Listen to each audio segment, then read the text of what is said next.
वैरिजुम्भण विशृंख दीक्षण सन्निहोत्रम संहार यज्ञमशिष्ट रक्षण धर्मार्थ स्थापन छेदन विकार ध्वंसन वैरिजुम्भण विशृंख दीक्षण सन्निहोत्रम संहार यज्ञमशिष्ट रक्षण धर्मार्थ स्थापन छेदन विकार ध्वंसन वैरिजुम्भण विशृंख दीक्षण सन्निहोत्रम संहार यज्ञम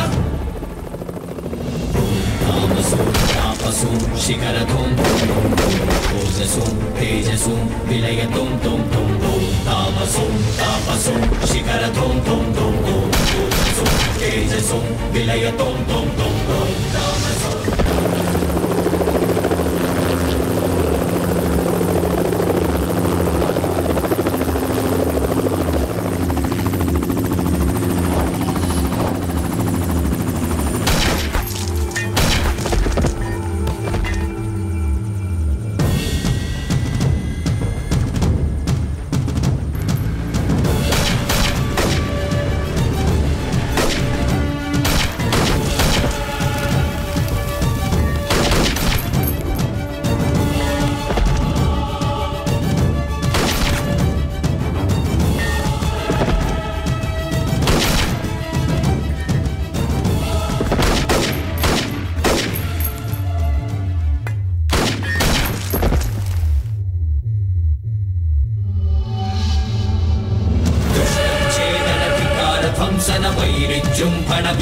दीक्षण सन्निहोत्रम संहार यज्ञमशिष्ट रक्षण धर्मार्थ स्थापन छेदन विकार ध्वंसन वैरिजुम्भण विशृंख दीक्षण सन्निहोत्रम संहार यज्ञमशिष्ट रक्षण धर्मार्थ स्थापन छेदन विकार ध्वंसन वैरिजुम्भण विशृंख दीक्षण सन्निहोत्रम संहार यज्ञम तापसो शिखरधूम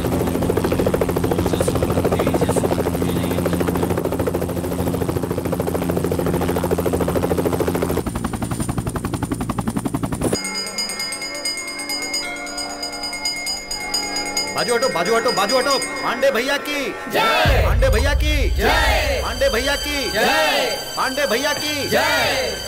नमस्ते। मंत्री पांडे जी की जय। चुप हो जाओ। भगवान के घर में आकर तुम लोग किसी और की जय जयकार कर रहे हो, बुद्धि भ्रष्ट है। ये हमारे मिनिस्टर साहब हैं। तो उससे क्या फर्क पड़ता है, पंक्ति में खड़ा करवाओ।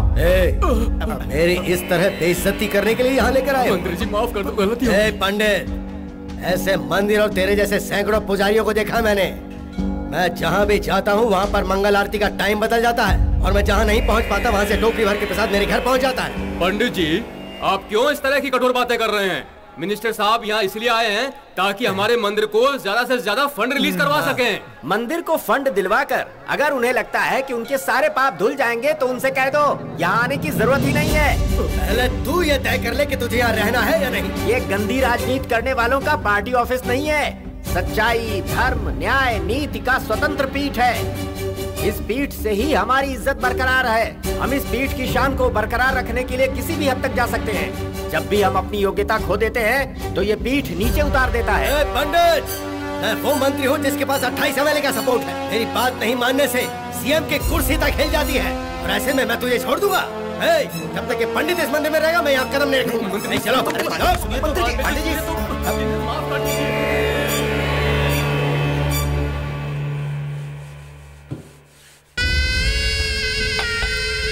तो पंडित जानता नहीं कि मेरी पावर क्या है। वो ये बिल्कुल नहीं जानता कि मैं कौन हूँ। उसे ये भी नहीं पता कि कल पार्टी मीटिंग है। मैं सीएम से बात करके उस मंदिर को हमेशा के लिए बंद करवा दूंगा। मेरी बेइज्जती करने वाला वो पुजारी, वो परमेश्वर का बच्चा, अगर उसे भिखारी नहीं बनाया तो मेरा नाम भी पांडे नहीं। जी, आप इतनी छोटी सी बात को इतना बड़ा इश्यू क्यों बना रहे हैं? देखो, उस मंदिर का रख रखाव और पूजा पाठ जयदेव राव महाराज के जमाने से ताम्र पत्र में सुनहरे अक्षरों में उनके वंशजों को लिख कर दिया गया है। अपनी बकवास बंद करो। इसी जमाने में किसी ने लिख दिया तो क्या हुआ? आज इस देश में हमारा ही राज है। हमें मानना ही पड़ेगा।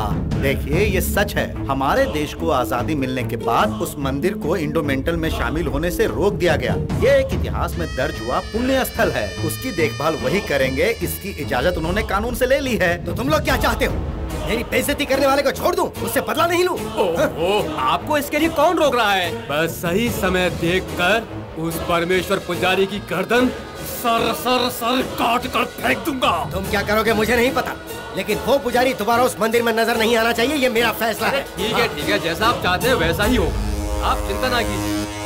मिनिस्टर के साथ आपने जो किया वो बिल्कुल सही किया गुरुजी।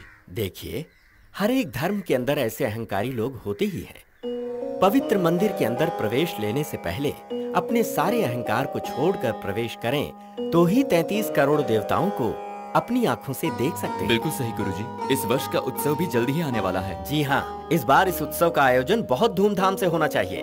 वो क्या है ना कि इस उत्सव में लाखों की संख्या में भक्त जन आने वाले हैं। उन सब के लिए भोज का प्रबंध भी उचित तरीके से होना चाहिए, किसी वस्तु की कमी नहीं होनी चाहिए। ठीक है गुरुजी। ठीक है, अब आप लोग जाइए। शंकरा परमेश्वरा। लीजिए। हाँ, तुम आज आरती में क्यों नहीं आई? आप जब शिव की आराधना करते हैं तब आपको सामने कुछ दिखाई देता है भला? आज एकादशी है, फल दूध कुछ लाऊं आपके लिए? नहीं भाग्यवान, पता नहीं क्यों मन कुछ व्याकुल सा हो रहा है। क्यों जी, ऐसा क्या हुआ?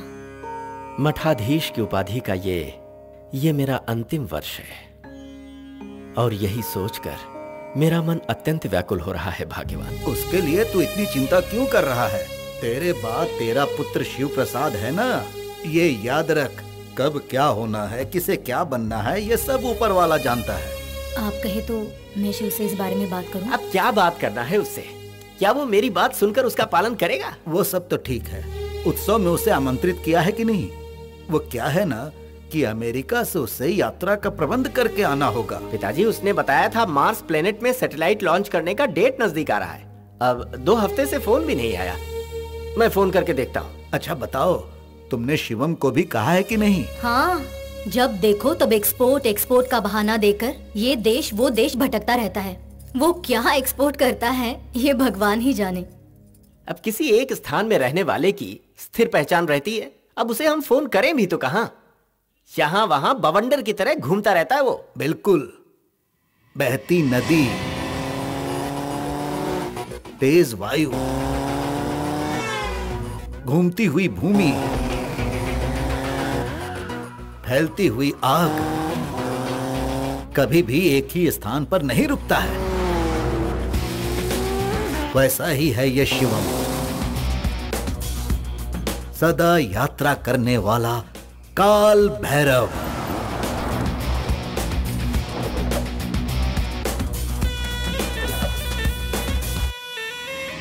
मुंबई में सीरियल ब्लास्ट कराने वाले मास्टरमाइंड अमंदुल्ला खान को सन 1985 में अरेस्ट किया गया था। उसके चंद दिनों बाद ही उसके संगठन के लोगों ने केंद्रीय सचिव की लड़की का अपहरण करके इस आतंकवादी की रिहाई की मांग रखी थी। इनके आगे सरकार को भी झुकना पड़ा था। रिहा होते ही पाकिस्तान जाकर कोरियन माफिया के साथ मिलकर हिंदुस्तान में ड्रग का कारोबार शुरू कर दिया। भारतीय मूल के एलेक्स नाम के एक डॉन के साथ सोने के धंधे के सिलसिले में जब उसने एक मीटिंग सेट की, उसी वक्त इंटरपोल ने अटैक किया, जिसमें अलेक्जेंडर भाग निकला और ये पकड़ा गया। मिस्टर अमंदुल्ला खान, आपके ऊपर जो इल्जाम लगे हैं उसके लिए आपको जमानत नहीं मिल सकती। इसके बावजूद आप रिहा होने के लिए सरकार पे प्रेशर बना रहे हैं, इस बारे में आप कुछ कहिए। प्रेशर बनाने की मुझे जरूरत पड़े इतना कमजोर नहीं हूँ, और ना ही खुद को छोड़ने के लिए मैं किसी के सामने गिड़गिड़ाया हूँ। उन्हें खुद छोड़ना पड़ा है। मुझे वांटेड लिस्ट में शामिल करने वालों से लेकर अरेस्ट करने वालों तक सभी को अभी से ठंडा बुखार आना शुरू हो गया है। जैसे मैं चाहता हूं उसी तरह चलेंगे तो यहां सुख शांति के साथ रह सकते हैं, ये वो अच्छी तरह से जानते हैं। इतनी सिक्योरिटी यहां पर लगा रखी है इसलिए नहीं कि मैं यहां से भाग जाऊंगा, बल्कि इसलिए कि भूल चूक से भी मुझे कोई तकलीफ ना हो जाए। अगर ऐसा कुछ हुआ तो फिर खून की होली खेली जाएगी।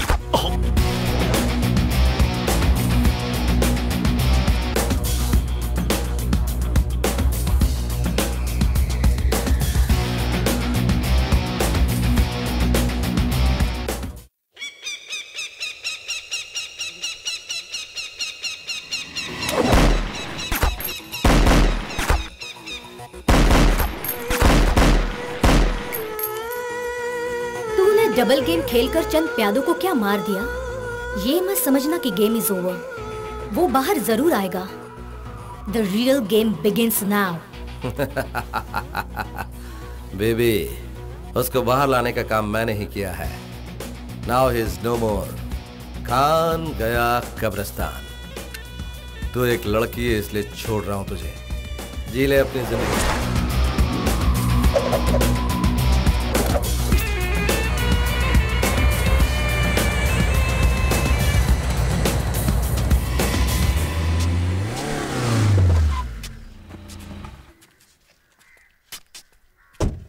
अरे अरे रुको। हाँ? क्या हुआ? तुम लोग अपने माथे से विभूति चंदन सब पहुंच लो। लेकिन क्यों? वो पक्का नास्तिक की औलाद है। माथे पर विभूति या टीका देख लेगा तो चमड़े के साथ खरोच कर निकाल लेगा। ऐसा है क्या? हाँ।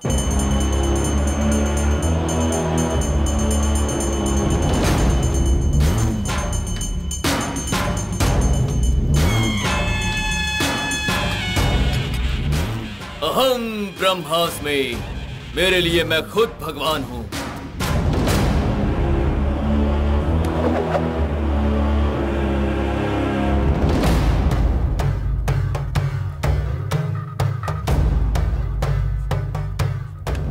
मुझे इस तरह से घूर क्या रहा है? बैठ जा। तुम जोर जबरदस्ती करके जिस जमीन पर कब्जा करना चाहते हो वो कोई बेनामी जमीन नहीं है। वो प्रॉपर्टी मंदिर के नाम है। बिल्कुल नहीं। उस जमाने में उस वक्त के महाराजा ने मेरी परदादी को तोहफे में लिख कर दी थी वो जमीन। और उसके बाद महाराजा के सामने ही तुम्हारी परदादी ने वो जमीन मंदिर के नाम कर दी थी। ज्यादा होशियार मत बन। चुपचाप उस जमीन को फिर से मेरे नाम कर दे। मैं ऐसा बिल्कुल नहीं करूंगा। क्या कहा? अगर तुझे यहाँ से जिंदा घर लौटना है तो उसका एक ही रास्ता है। सीधे से वो जमीन मेरे हवाले कर दे, वरना अभी खत्म। अभी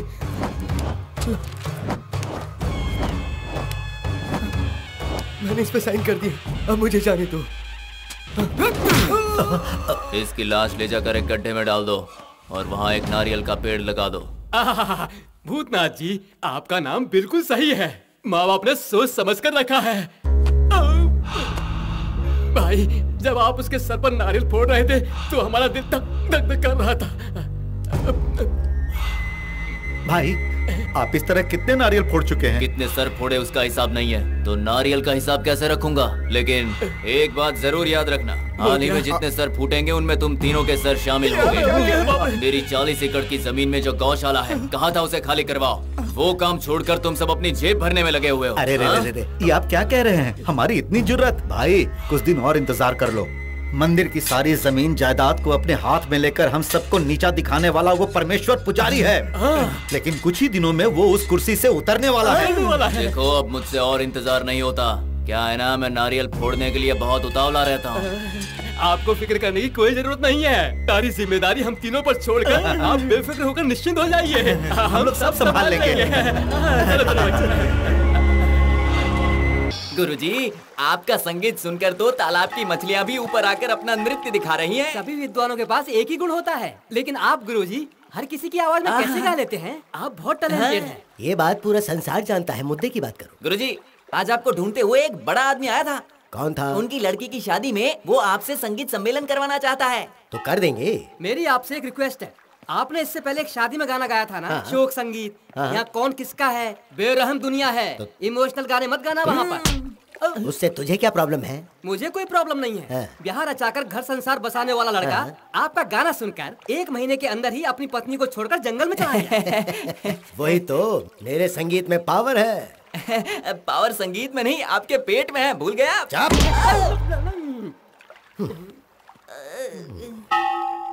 उस मंदिर के जमीन और हमारे भूतनाथ के जमीन के बीच में गौशाला एक बाउंड्री की तरह थी। बिल्कुल, बिल्कुल। हाँ, उल्टी सीधी तरकीबें आजमा के सारे जानवरों को कसाई खाना भिजवा दिया। सही कह।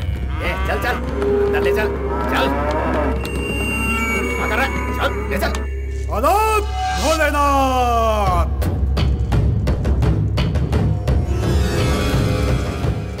अत्याचार, महाअत्याचार, सत्यानाश हो जाएगा पापियों। जैसा बीज बोएगा वैसा ही फल पाएगा।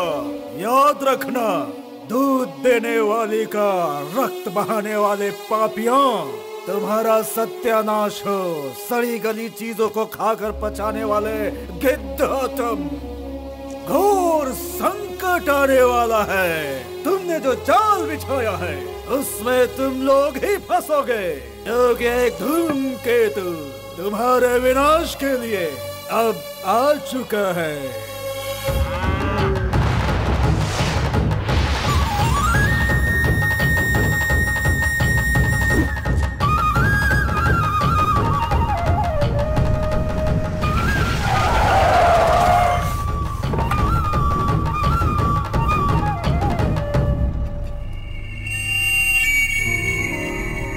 क्या है बे? बीच सड़क पर बाइक खड़ी कर रखी है, उड़ा कर निकल जाऊं क्या? वो क्या है ना सर, आप जो जानवर ले जा रहे हैं ना उनमें मेरा भी एक बछड़ा है, छोटा सा। अगर आप उसे मुझे दे दे तो उसे तुझे दे दूं? रोकड़ा देकर खरीदा मैंने। मेरी बात को समझिए सर। सर बात कुछ यूँ है कि अगर आपने उसे गंजा भी कर दिया तो भी आपके सर जितने बाल भी नहीं मिलेंगे आपको। सर सच कह रहा हूँ, प्लीज सर। सर वो बचना है sir, please sir. Sir please मेरी बात मान जाइए सर। सर क्या कर रहे हैं? प्लीज सर मान जाइए, प्लीज सर। चल दूर है, 1 मिनट रुक जा। हाँ सर।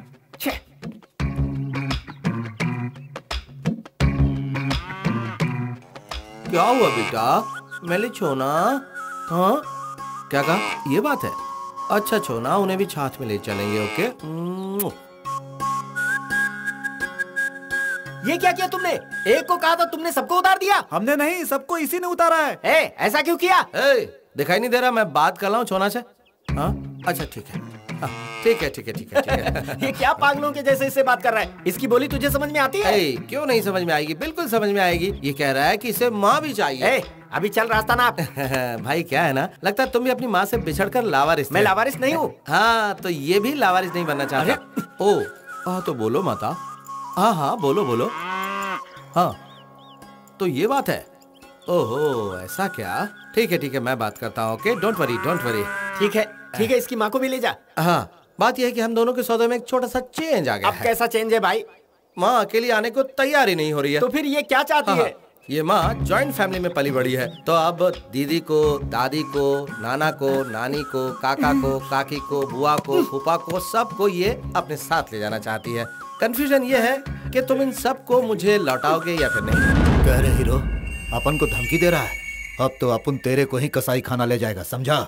हाथ हटा बे। नहीं हटाया तो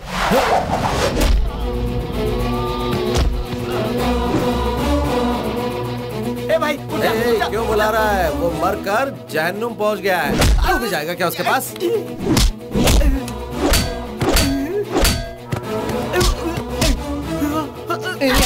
इन्हीं हाथों से तू जानवरों को काटता है ना? इन्हें मैं तोड़ देता। भूल गया कि उसका दूध तू पीता है और अब उसी को काटने जा रहा है तू? हाँ बेरहमी की हद पार कर दी है। इंसानियत नहीं है क्या? हाँ अगर कल को तू बूढ़ा हो जाएगा तो तुझे भी कसाई को बेच दूं? कसाई को? चुप क्यों हो गया? इसी गाय का दूध पिया ना तूने, तुझे तो इसका एहसान मानना चाहिए। याद रख, जो गाय है ना वो भगवान है और उसे मारने वाले। कान खोल कर सुन लो, शाम होने से पहले सारी गायें गौशाला पहुंच जानी चाहिए, समझे कि नहीं?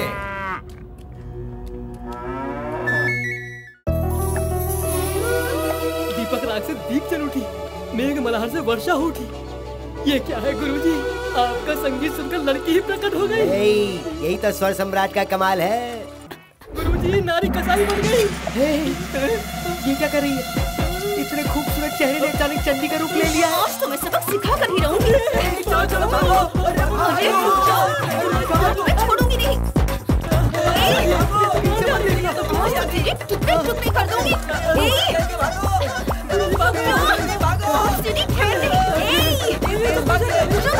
मैं कह रही हूँ रुक जा। रुक जा। इतनी लंबी दौड़ लगाई और वो भी हमारे लिए नहीं। सॉरी गुरुजी, हमसे मिस्टेक हो गई। अरे मैं मर गया। आज तो शिवम की हत्या निश्चित है। क्या हुआ शिवम? कोई कुत्ता पीछे पड़ा है क्या? कुत्ते को तो मैं पत्थर मार के भगा देता, लेकिन यहाँ तो काली महाचंडी साक्षात मेरे पीछे है। बचाओ। Police police. तुमने क्या समझ रखा है? हाँ एक ही बार में सिर से घर अलग कर दूंगी, समझो? बचाओ। इस साल में तुमसे शादी करके ही रहूंगी। ये क्या हुआ?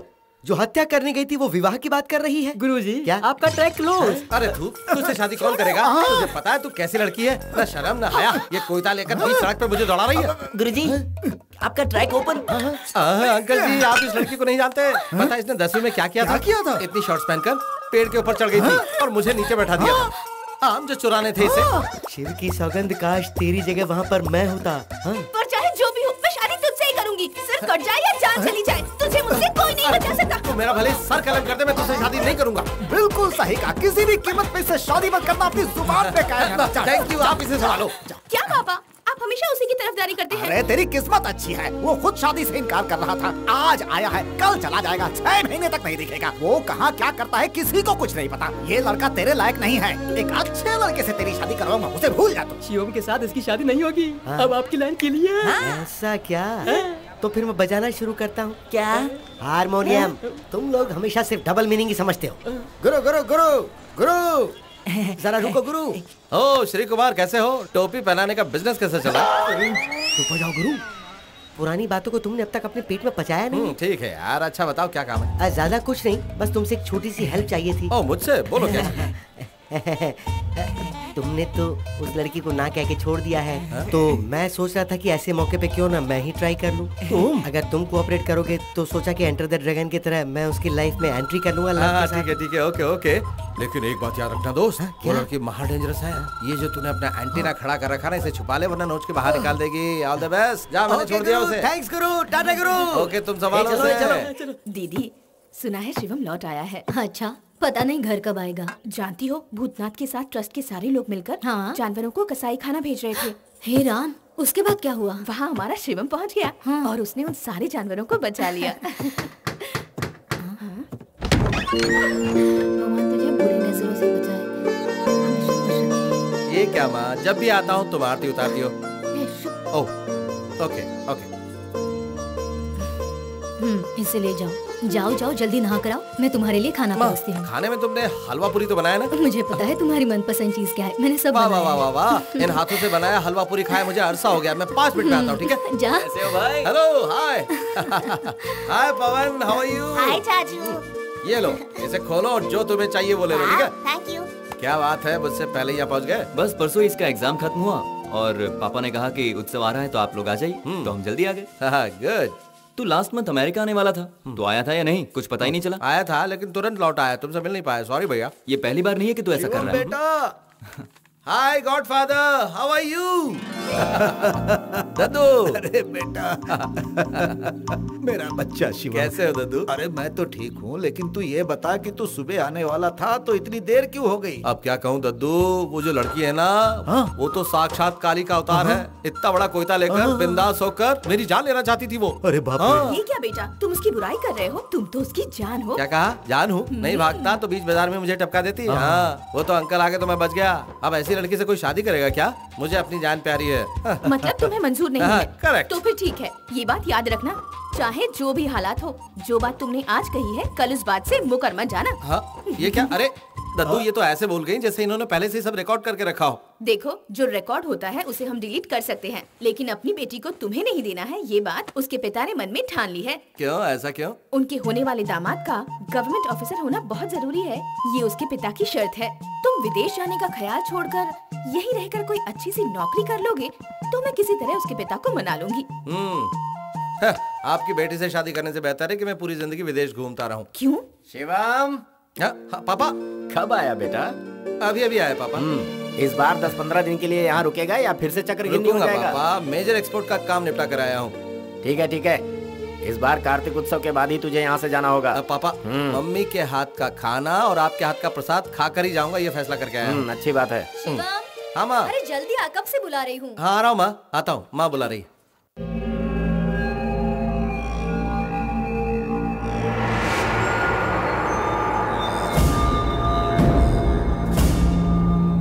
हमारे लिए क्या आदेश है? बताते हैं। मेडिकल रिपोर्ट तो आ गई, लेकिन अभी एक खास आदमी का आना बाकी है।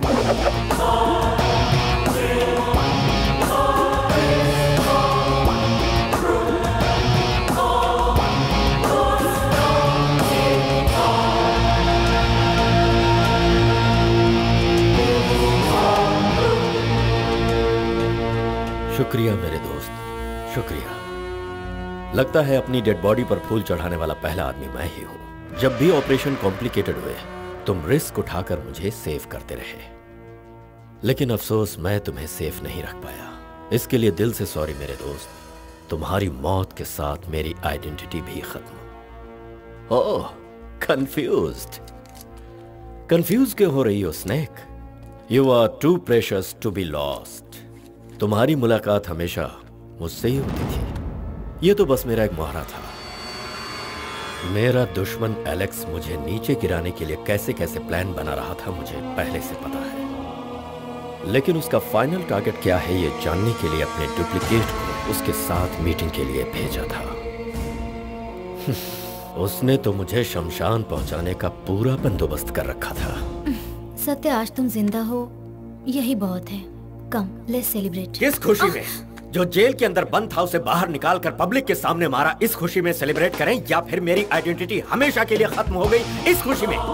जब तक मैं न चाहूं मेरे डुप्लीकेट के मौत की खबर लीक नहीं होनी चाहिए। मेरा दुश्मन मर गया इस ब्रेकिंग न्यूज के साथ मैं जिंदा हूं, ये सनसनीखेज खबर एक साथ आएगी। एलेक्स को अमानुल्लाह खान का रेंज क्या है सिर्फ यही पता है, लेकिन इस खान का रिवेंज कैसा होता है ये अब मैं उसे दिखाऊंगा। देखो बेटी, संगीत में सब कुछ भुलाने की शक्ति है। संगीत सीखने से लड़की की इज्जत बढ़ती है। रिश्ते की बात करते समय लड़के वाले लड़की को गाना आता है कि नहीं ये पूछते हैं। ना बोलने पर नाक कटती है। संगीत सीख लोगी तो विवाह भी हो जाएगा और शिवम को भूल भी जाओगी। चल, मंगनी की बात करने के लिए लड़के और उसके पिता पूरी रस्म के साथ यहाँ पर आ रहे हैं। अबे गधे के बच्चे। नमस्ते गुरुजी। नमस्ते शंकर भैया। अंकल जी। अंकल नहीं तो क्या दादा बोलूं? नहीं श्रीमान, हाइट और साइज छोड़ दें तो हमारी और तुम्हारी उम्र लगभग एक ही है। अरे श्रीमान जी, आप कैसी बातें कर रहे हैं? आपकी तो शादी लायक एक जवान पुत्री है और मेरी तो अभी तक शादी भी नहीं हुई है। वाजपेयी जी और अब्दुल कलाम जी भी अभी तक कुंवारे ही हैं। मुझे बात आगे नहीं बढ़ानी है। वैसे आप यहाँ कैसे? आपको रस्म की थाली नहीं दिख रही है क्या? जो। अरे वो तो दिखाई दे रहा है। ऐसे शुभ काम के लिए शुभ मुहूर्त देखकर आना चाहिए था ना। शुभ मुहूर्त देखने का टाइम नहीं था। अब आप जल्दी से हमारी बेटी को संगीत सिखा दीजिए श्रीमान। ये खड़ी रहती है तो बिल्कुल सितार जैसी लगती है, और बैठे तो तानपुरे की तरह लगती है। ये लीजिए श्रीमान, गुरु दक्षिणा। अच्छी तरह संगीत सिखाइए। आप फिक्र मत कीजिए, आपकी बेटी को संगीत में पूरी तरह डुबोकर बाहर निकाल दूंगा। अम्मा जी, सिंह जी, शंकर जी, ये सभी लोग मेरी साधना से प्रसन्न होकर मुझे इनाम दे चुके हैं। तो तुम मेरे पास संगीत सीखने का मन बना चुकी हो ना?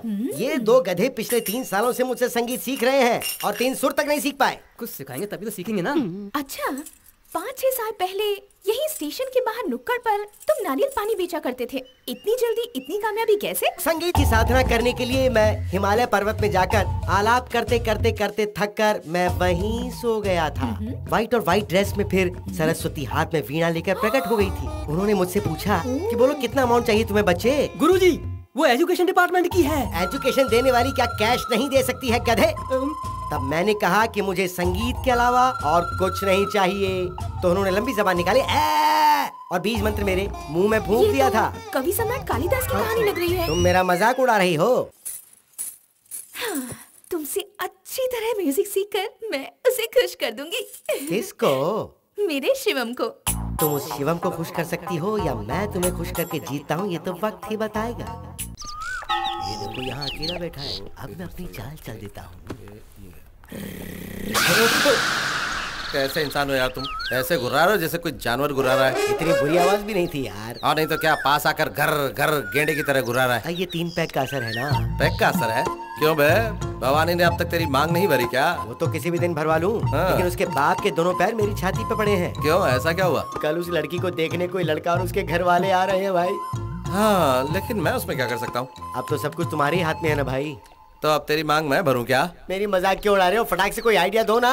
देखो, मैं और भवानी बहुत अच्छे लवर्स हैं। देखो, दोस्ती के बीच में दरार आ जाएगी। अरे पहले मेरी पूरी बात तो सुन ले। माना हम दोनों लवर्स हैं, लेकिन वो लड़की तुम्हारी होगी। अब तुम कुछ मतलब की बात कर रहे हो? हाँ, अब मेरा आइडिया सुन। तो मेरी और भवानी की गांव के हर दीवार पे तस्वीर बना दे। बस उसे लड़का देखेगा और गुस्सा होकर भाग जाएगा। जा तू ये कर। अगर तस्वीर बनानी ही है तो मेरी और उसकी क्यों ना बनाओ? तो जा वो कर ले। लड़का आकर देखेगा तो मजाक समझेगा वो और लड़की को शादी करके ले जाएगा। जा जा जा तू कर ले। नहीं गुरु, मैं तुम्हारी ही बनाता हूँ।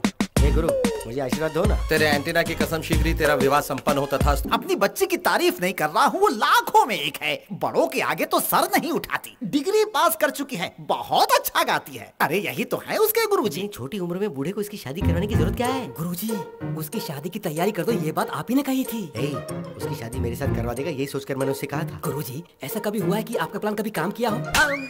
हाय, नमस्ते नमस्ते नमस्ते दोस्तों। नमस्ते अंकल जी, नमस्ते टोपी जी। तुम इकलौते यहाँ क्यों आए हो? मम्मी पापा को नहीं भेज सकते थे? अंकल क्या बात कर रहे हैं? आप मेरे इकलौते अंकल हैं, आपकी एक इकलौती बेटी है, इसलिए मैं भी इकलौता ही आ गया। ऐसा लग रहा है कि मैंने आपको कहीं देखा है। गली गली में इनके पोस्टर छपे हैं। करेक्ट। ए पार्वती, बच्ची को लेकर आओ, पता नहीं अब कौन सा बुरा काल आने वाला है।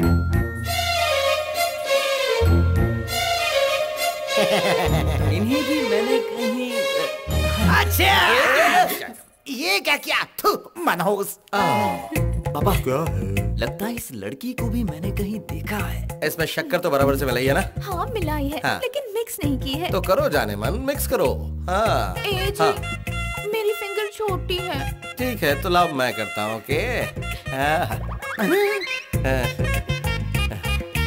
ये तुम सबके सामने क्या कर रहे हो? ये अपना मुंह बंद कर, मैं तेरे लिए काम कर रहा हूँ।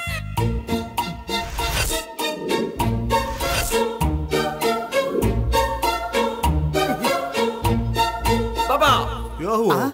इस गांव की हर एक दीवार पर इन दोनों की तस्वीरें मैंने देखी है। अब सब कुछ खत्म हो गया पापा। अरे ये तो क्या कह रहा है? वो जहाँ उंगली घुमा रहे हैं ना, वैसे हमें भी घुमा रहे हैं। दूध में। किसी भी कीमत पर मैं इस बी ग्रेड मूवी से शादी नहीं करूंगा। चलो पापा।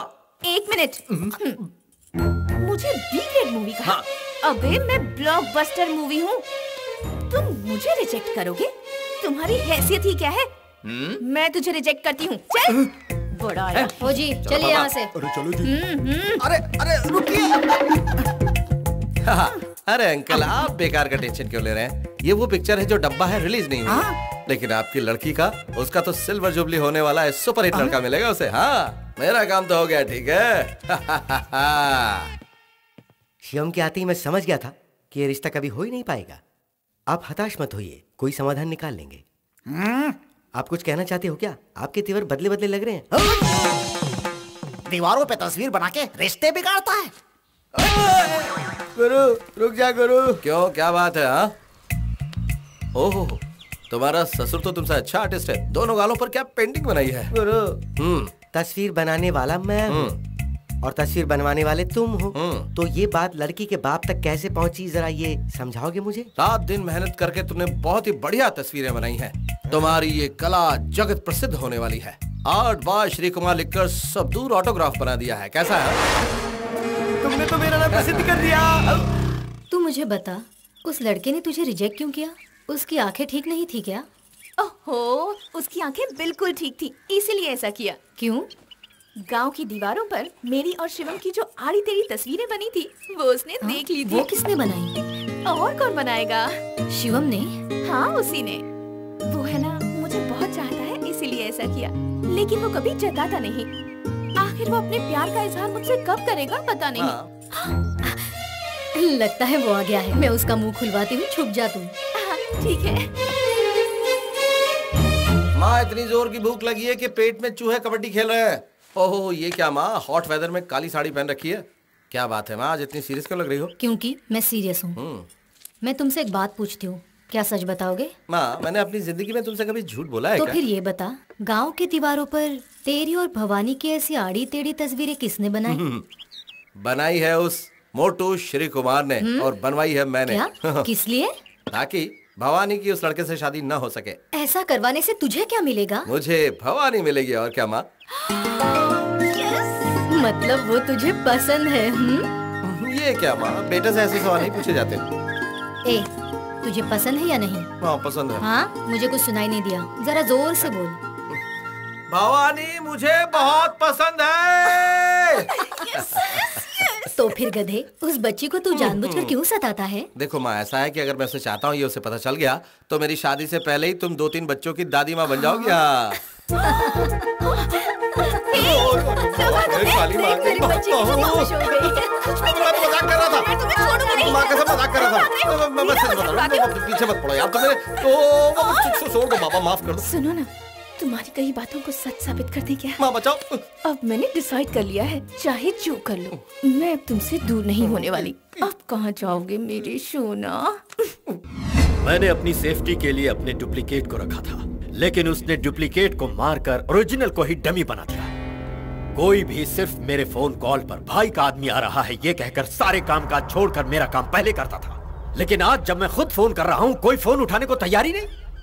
किधर है वो एलेक्स? तुम लोग चारों तरफ उसे ढूंढ रहे हो लेकिन उसकी खबर ही नहीं। देखो मुझे वो चाहिए मुनीर, उसे मैं नहीं छोड़ूंगा, मुझे वो चाहिए, समझे? ठीक है भाई। याद रखना, वो पाताल में भी छुपा हो तब भी मैं उसे ढूंढ निकालूंगा, नहीं छोड़ूंगा मैं उसे। अब तुम ये गांव छोड़कर बाहर गए ना, तो मैं तुम्हें नहीं छोड़ूंगी। जहाँ भी जाओगे वहीं आ जाऊंगी। मैं कहाँ रहता हूँ ये मुझे नहीं पता, तो फिर तुम कहाँ ढूंढती फिरोगी? मैं तुम्हारे बगैर नहीं रह सकती। जल्द से जल्द शादी की ये प्रॉब्लम सॉल्व करो। प्रॉब्लम नंबर 1, मेरे पापा को तुम्हारी सूरत पसंद नहीं है। प्रॉब्लम नंबर 2, ऑलरेडी मेरे लिए लड़का ढूंढ रहे हैं। प्रॉब्लम नंबर 3, वो भोपले का प्रॉब्लम, पुराने खंडर का पिलर। वही ना वो मोटू, वो प्रॉब्लम नहीं, वो तो अच्छी बात है। उस प्रॉब्लम का बनाऊंगा मैं लव ट्रायंगल और कर दूंगा फिनिश।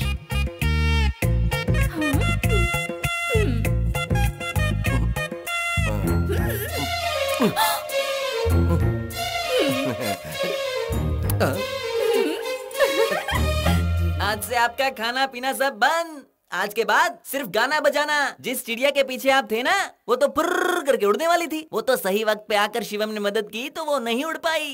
इस खुशी के मौके पर एक गाना हो जाए। अच्छा, मुझे आपसे कुछ बात करनी है। हम दोनों के बारे में बात करनी है? हाँ, हम दोनों की पर्सनल बात है, इसलिए इन चलो दोनों को तबला ढोलक उठाओ और रवाना हो जाओ। अरे चलो चलो, जान बची, चलो। Sit down, darling। ओहो गुरु, कल उस शिवम अंकी ने मुझे गुड न्यूज दी कि वो शादी का प्रोग्राम कैंसिल कर रहा है। रात को जब मैं सोई थी तब एक मोटा सा चेहरा मेरे सामने आया जो मेरे मन को भा गया। फोकस करने के बाद जब मैंने देखा तो वो आप थे। क्या मैं था? और उसके बाद मुझे सच्चाई का पता चला, यही कि मुझे आपसे बेइंतहा मोहब्बत है। चोटी के एंटीना को इतना ना हिलाओ, रिसेप्शन हिल जाएगा।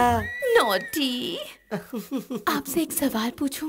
क्या ये आपके चेहरे का जादू है जो मैं पिघलकर पानी पानी हो जाती हूँ? Of course। I have decided I love you। What's next? अब आप आकर मेरे पापा से हमारी शादी की बात कीजिए। ओके स्वीटी।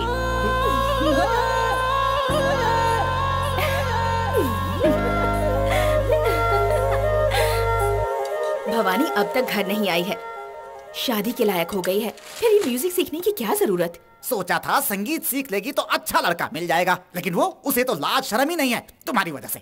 ऐसा उसने क्या कर दिया? क्या कर दिया? जब भी कोई आता है गाय की तरह सींग मारने दौड़ती है। मेरे जीते जी पता नहीं उसकी शादी होगी कि नहीं होगी। मरने की बात क्यों करते हो पापा? आपको इतनी जल्दी मरने की कोई जरूरत नहीं, क्योंकि मैं ऑलरेडी अपने लिए लड़का सेलेक्ट कर चुकी हूँ। किसे? उसे शिवम को? छी, उससे शादी कौन करेगा? ना उसका सुर अच्छा है और ना ही वो संगीत जानता है। बिल्कुल सही कहा। अच्छा हुआ तेरे दिमाग से उसका भूत उतर गया। मैं बहुत खुश हूँ। वो लड़का कौन है बोल? अपने म्यूजिक टैलेंट से सबके दिलों का टेनेंट बना हुआ वही मेरा फेमस म्यूजिक गुरु श्री 7 सुरों का मालिक यानी सम्राट मेरा दिल जीत चुके हैं। अरे फूटी किस्मत हमारी। ये बच्चे अपना बचपना कब छोड़ेंगे? बड़ों की इज्जत को भरे बाजार में नीलाम करते हैं। आप ही की वजह से हुआ है, इसके जिम्मेदार आप ही हैं। तुम किसे कह रही हो? बता रही हूँ मैं आपको और सुना रही हूँ इसे। पर माँ, मैं कमेंट कर चुकी हूँ, अब क्या करूँ? अरे रे, ये तो क्या कह रही है? गलत मत समझो, मैं सिर्फ शादी करूँगी ऐसा ही कमेंट किया है। तुम्हें उसने क्या दिखाई दिया बेटी? प्यार अंधा होता है पापा। वो फुल साइज बलून है। मुझे उससे कोई फर्क नहीं पड़ता। कल वो शादी की बात करने आ रहे हैं। पापा आप रेडी रहना, माँ तुम भी रेडी रहना, दामाद जी आ रहे हैं। बहुत बढ़िया सिलेक्शन है। अब फैमिली पोर्ट्रेट कैसा होगा ये भी देख लो। ए पार्वती, हमारे तो नसीब ही फूटे हुए हैं। किसी तरह खाई से बचे तो सामने कुआं आ गया। अब ये विक्रम क्या करे? ये तो बेताल ही जाने।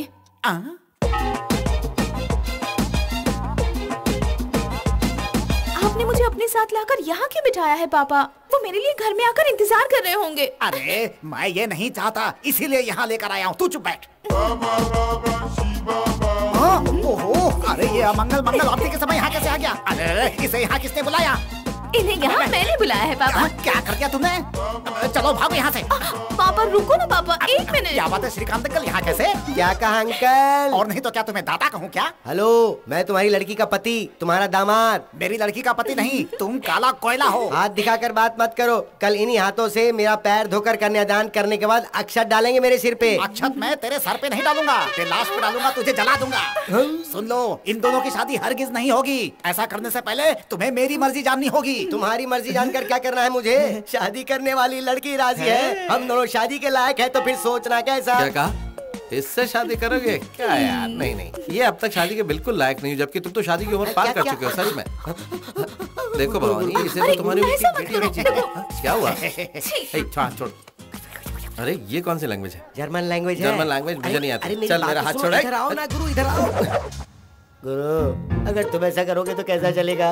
वो मेरी अकल, मेरी शक्ल और मेरी पर्सनालिटी पे नहीं मर मिटी है गुरु, वो तो मेरी वॉइस पे मर मिटी है गुरु। वॉइस पर? हाँ। अबे गेंडे, तुझे क्या लगता है कि तेरी वॉइस किस पर है? मैं नहीं जानता। ये क्या है?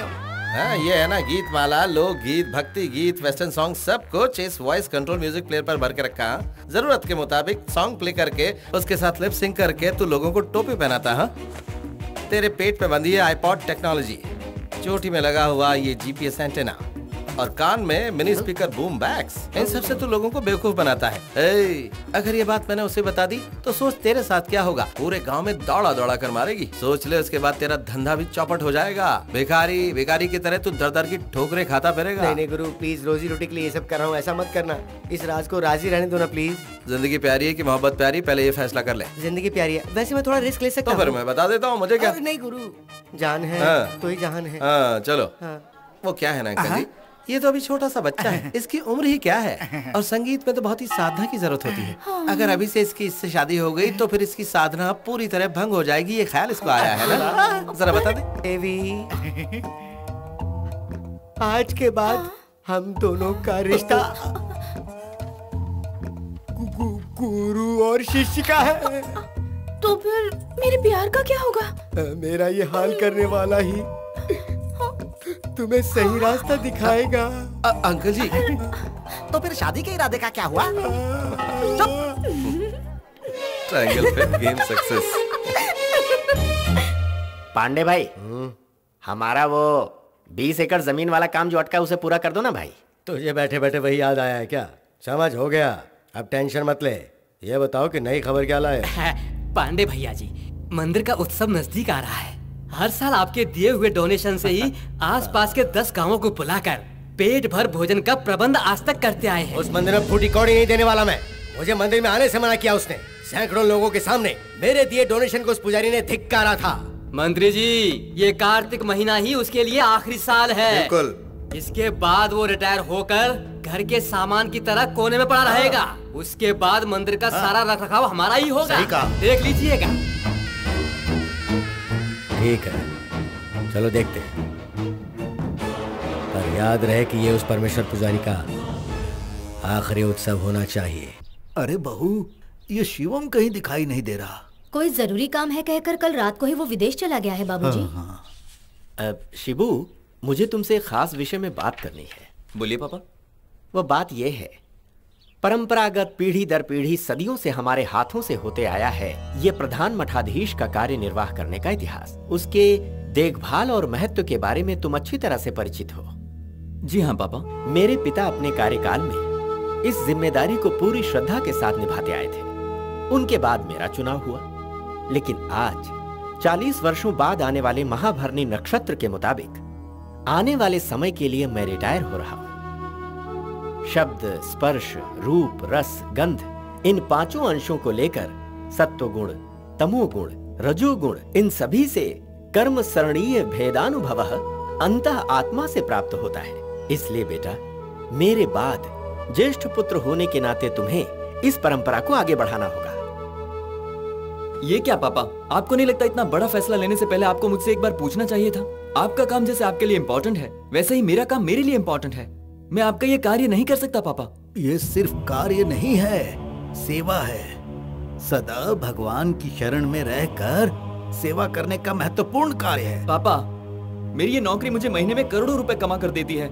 उसे छोड़कर मैं यहाँ पर पूजा पुरस्कार अलंकार अभिषेक करते हुए, ये तीर्थ मंगल आरती करते हुए छुट्टे पैसे कमाऊं पापा? बकवास बंद कर, बहुत हुआ। पूजा अनुष्ठान के प्रति इतनी गिरी हुई बातें कर रहा है। परमेश्वर। देखो शिबू, तो जो भी काम करता है करोड़ों रुपए की कमाई होती है, लेकिन ये सब सपनों का फल है। लेकिन भगवान की सेवा फल की उम्मीद किए बिना भक्ति भावना से होती है। संकट निवारण करने वाले भगवान की शरण में जो भी आता है उसके प्रति सर्वे जना सुखिनो भवन्तु कहकर अर्चना करने का सौभाग्य तुम्हें अपने आप मिल रहा है बेटा। जो कार्य तुम इस वक्त कर रहे हो वो कोई भी कर सकता है। तेरे जैसा साइंटिस्ट हर एक गांव में हर एक गली में मिल सकता है, लेकिन गर्भगृह में भगवान को छूकर पूजा अर्चना अलंकार करने का सौभाग्य करोड़ों जन्मों के पुण्य फल के स्वरूप ही मिलता है। ऐसे शुभ अवसर को यदि तुम खो दोगे तो तुमसे बड़ा मूर्ख इस संसार में और कोई हो ही नहीं सकता। पापा प्लीज मुझ पर ज्यादा प्रेशर मत डालिए, चाहे कुछ भी हो जाए मैं अपना फैसला नहीं बदलने वाला। पापा भगवान के लिए ऐसी बातें मत करो शिबू। तुम्हारे ना कहने से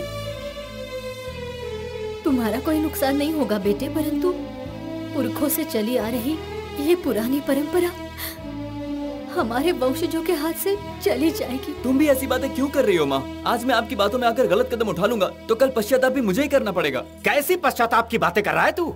आज तू, तेरी पढ़ाई, तेरी नौकरी, तेरी तरक्की, यहाँ तक कि 2 वक्त की रोटी भी तू खा रहा है तो वो सब भगवान शिव के आशीर्वाद से ही है। ऐसे शिव की पूजा आराधना करने से तू इनकार कर रहा है? मूर्ख कहीं का। पापा आप जिस शिव पूजा की बात कर रहे हैं उस पूजा को मैं ना करूँ ये भी पुरखों की मर्जी हो सकती है। पुरखों, परंपरा और उत्तराधिकारी के नाम पर आप मेरी बलि चढ़ा रहे हैं पापा। दादा के बोए हुए बरगद के पेड़ पर मैं फांसी पर चढ़ जाऊं क्या? शिबू, जिन 9 ग्रहों की पूजा करने की बात कर रहे हैं उन 9 ग्रहों के साथ मैं अपने लैब में रोज खेलता हूं पापा। भगवान के लिए मुझे बख्श दीजिए। बार बार एक ही बात, ये पूजा पुरस्कार धर्म ये सब आपका काम है, मुझे ये सब नहीं समझ में आता और ना ही मैं करना चाहता हूँ। बेटा शिबू, शिबू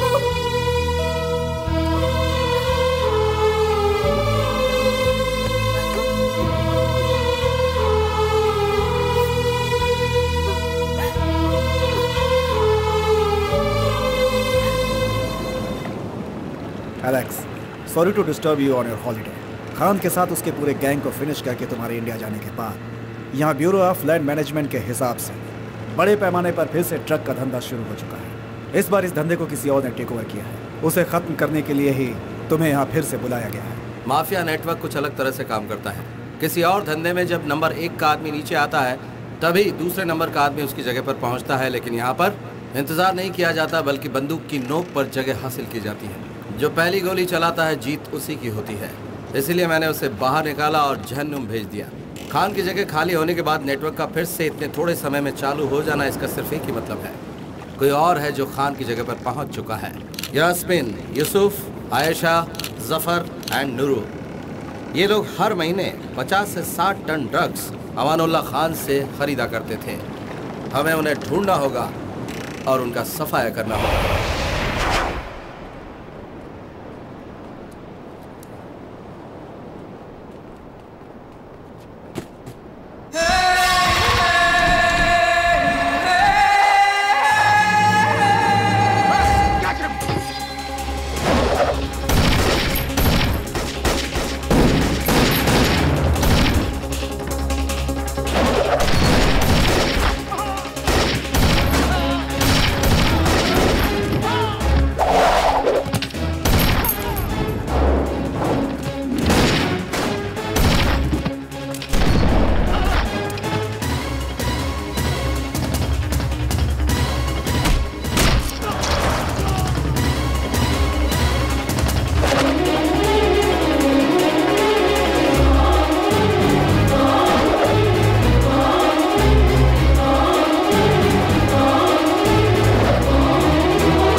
तक तो आप स्नान, शाम की आरती, पूजा सब खत्म करके मंदिर के लिए निकल जाते थे।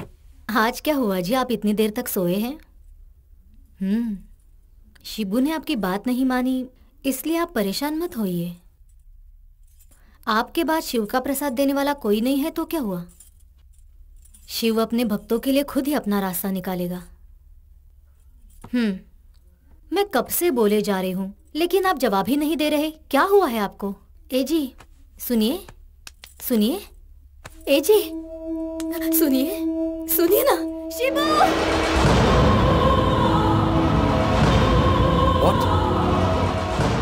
रुद्रा, शरीर से मुक्त हुआ जीवात्मा तेरी ओर प्रस्थान कर चुका है, उसे तू मुक्ति दिला।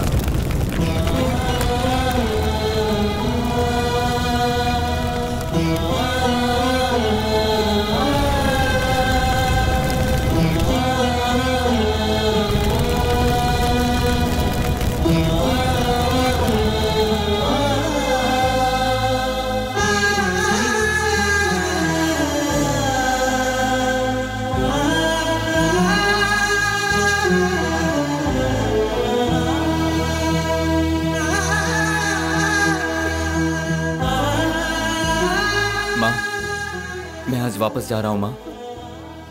यहाँ की सारी विधि संपन्न करने के बाद तुम भी मेरे पास आ जाना माँ। पापा नहीं रहे तो तुम यहाँ रहकर क्या करोगी माँ? दद्दू, आप इन्हें समझाते क्यों नहीं? अगर माँ मेरे पास आ जाएंगी तो इन्हें अपने दुख दर्द से छुटकारा मिल जाएगा। हमारी सोच जैसा अगर सब कुछ होता तो दर्द से हर किसी को छुटकारा मिलता, संसार में हर कोई हंसी खुशी के साथ जीवन बिताता। ये सब कुछ छोड़कर तुम्हारे साथ आना हमारे लिए बिल्कुल मुमकिन नहीं। इतने सालों तक यहाँ रहे, हम इस मंदिर और जगह को नहीं छोड़ सकते। यही हमारा अस्तित्व है। तेरे पिता को गुजरे हुए अभी 3 दिन भी नहीं हुए और तू अपने फर्ज को छोड़कर जाने की तैयारी कर रहा है। वहाँ सैटेलाइट लॉन्च होने वाला है दद्दू, मेरा जाना जरूरी है। देखो बेटा, पिता के वचन का पालन करने के लिए वन में गए श्री राम जी जैसा तो तू नहीं बन सकता। माता पिता को कंधे पर ले जाने वाला श्रवण कुमार जैसा महान बेटा भी तो तू नहीं बन सकता। बेहतर है कि तू चला ही जा।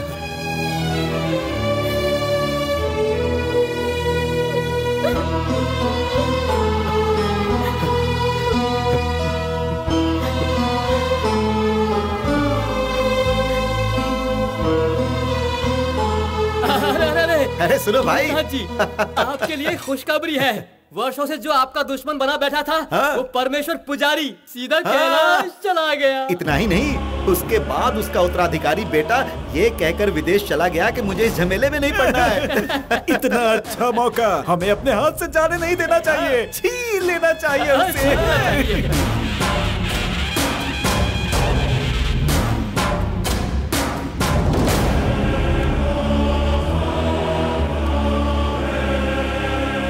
तेरे माथे पर लगाया हुआ मेरा ये भस्म मेरी किस्मत में लिखी हुई मंदिर की वो जमीन मुझे वापस ला कर देगा। आज के बाद उस मंदिर का यही उत्तराधिकारी है और यही वारिस है। हमसे ऐसा क्या अपराध हो गया जिसके लिए तुम हमें ऐसी सजा दे रहे हो? सदियों सदियों से काल भैरव बने हुए हो। हम श्रद्धा से तुम्हारी सेवा करते आ रहे हो और तुम्हें जरा भी चिंता नहीं। तुम हमसे ये अपनी सेवा का सौभाग्य क्यों छीन रहे हो? बताओ भगवान, बताओ। अब तुम ही हमें कोई रास्ता दिखाओ।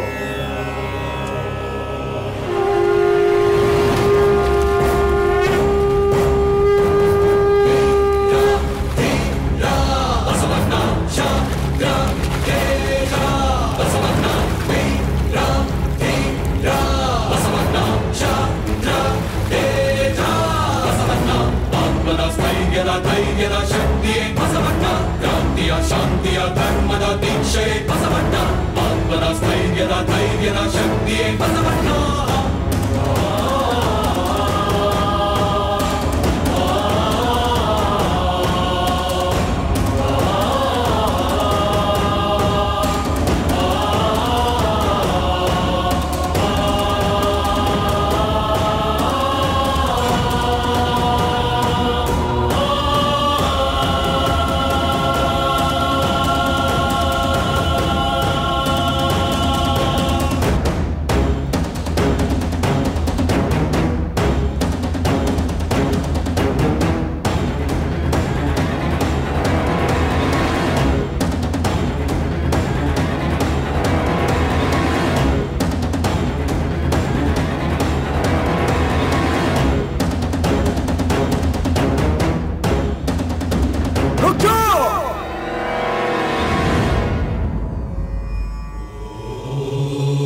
तुम लोग क्या करने जा रहे हो? पिछले 4 सालों से इसी मंदिर में सहायक पुजारी बनकर सेवा करने वाले पुजारी को हम मठाधीश की कुर्सी पर बैठाने जा रहे हैं। असंभव! वो कार्य इनके वंशजों का है। पुराने मठाधीश का पुत्र हुआ तो क्या हुआ, हम इससे अपना मठाधीश नहीं मानते। इसमें उस पद के लिए कोई योग्यता है क्या? मैं ही अगला वारिस हूँ ऐसा कोई दावा ठोकने के लिए। ये कोई तुम्हारे पूर्वजों की जागीर नहीं है। सिर्फ जागीर की बात होती तो मैं उसे छोड़ देता। ये अस्तित्व की बात है, हमारे पूर्वजों का अस्तित्व। उस स्थान में बैठने के लिए तेरी क्या औकात है? तुझमें क्या योग्यता है? तुम्हें क्या जानना है पूछो। ऐसा क्या गुरुजी, सारी जनता के सामने ये परीक्षा हो जाए, अभी की अभी फैसला हो जाएगा।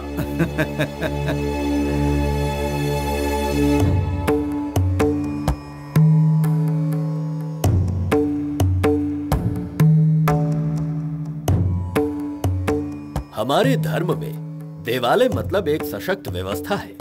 यहाँ सिर्फ विश्वास पर ही सब कुछ नहीं चलता।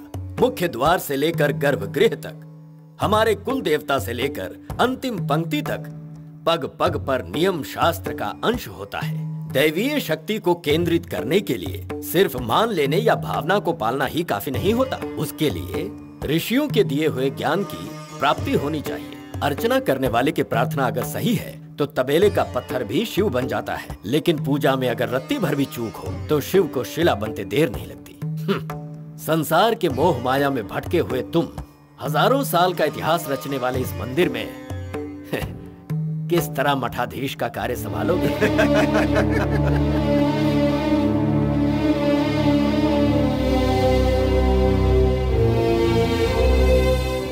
मैंने आज तक ऐसा कोई काम नहीं किया जिससे हमारे धर्म को चोट पहुंचे।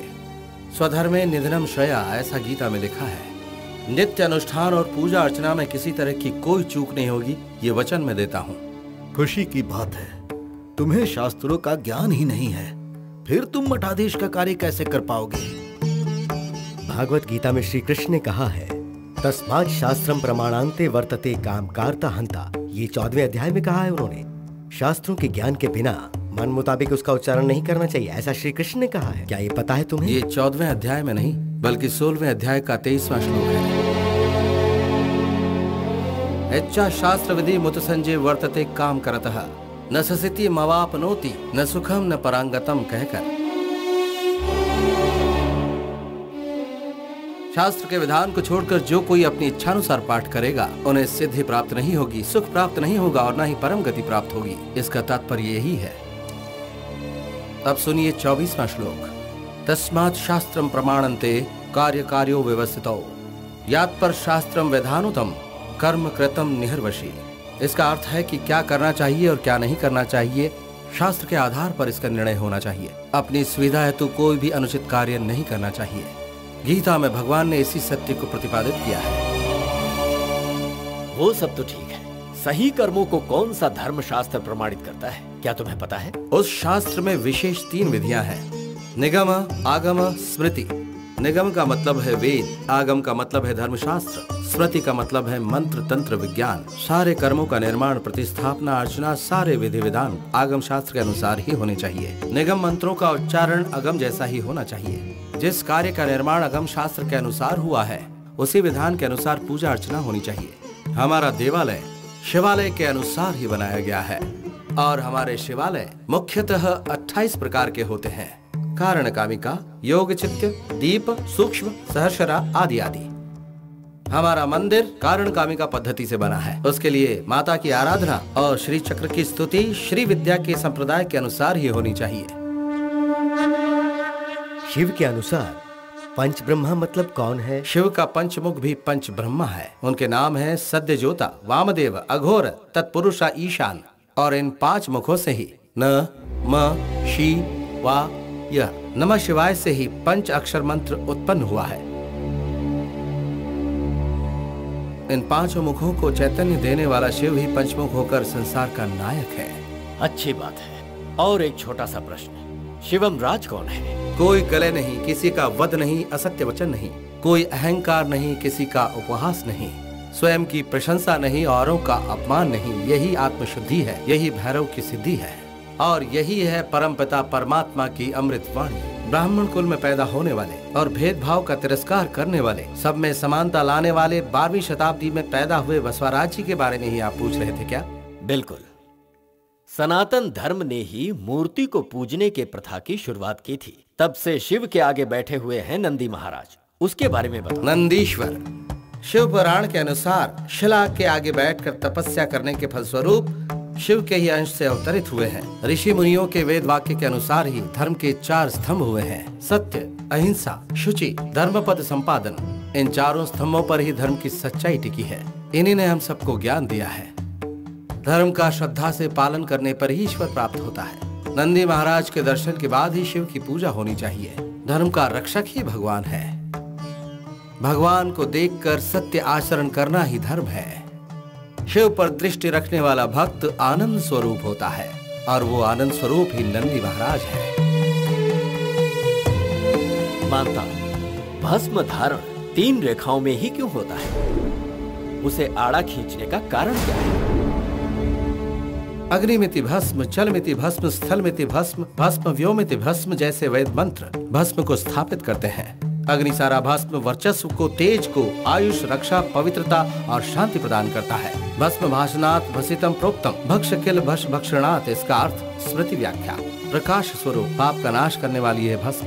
ओमकार में आकार, ओमकार मकारों को ऋग्वेद, साथ ही यजुर्वेद और सामवेद को ब्रह्मा विष्णु महेश्वर जी का प्रतीक मानकर भस्म की 3 रेखाएं माथे पर लगाई जाती हैं। माथे की लिखावट को शुभ बनाकर उसे परिवर्तित करने की शक्ति भस्म में होती है। आने वाले संकट का संकेत होता है। ललाट की रेखाओं के अनुसार ही भस्म को भी आड़े रूप में लगाया जाता है। धर्मस्य जयस्तु अधर्मनाशस्तु शिवो रक्षितो शंभो शंकर हर हर महादेव।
शिवम बेटा।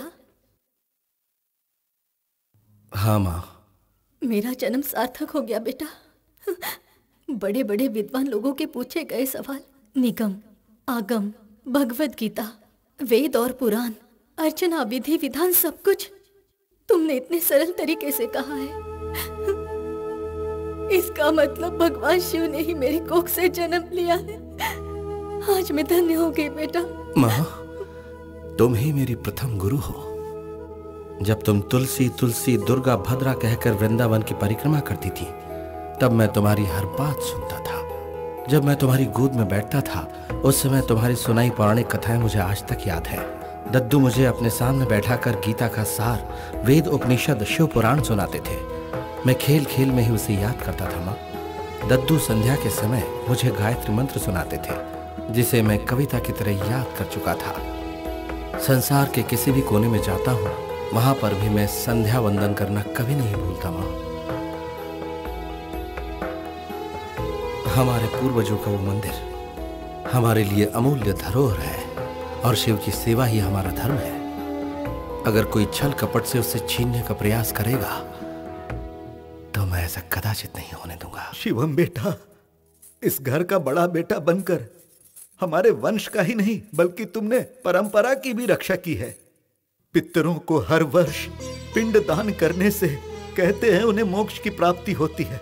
नहीं, आज तुमने भगवान की सेवा के लिए हाथ आगे बढ़ाया है ना, इसीलिए आज उन सभी आत्माओं को सच में शांति मिली होगी। तेरा पिता कहता था तेरे कदम कहीं पर भी नहीं टिकते हैं, लेकिन आज उस भगवान के चरण में तुझे सदा के लिए स्थान प्राप्त हुआ। उस शिवा के पास आज तक एक ही नंदी था, लेकिन आज के बाद दो नंदी हैं।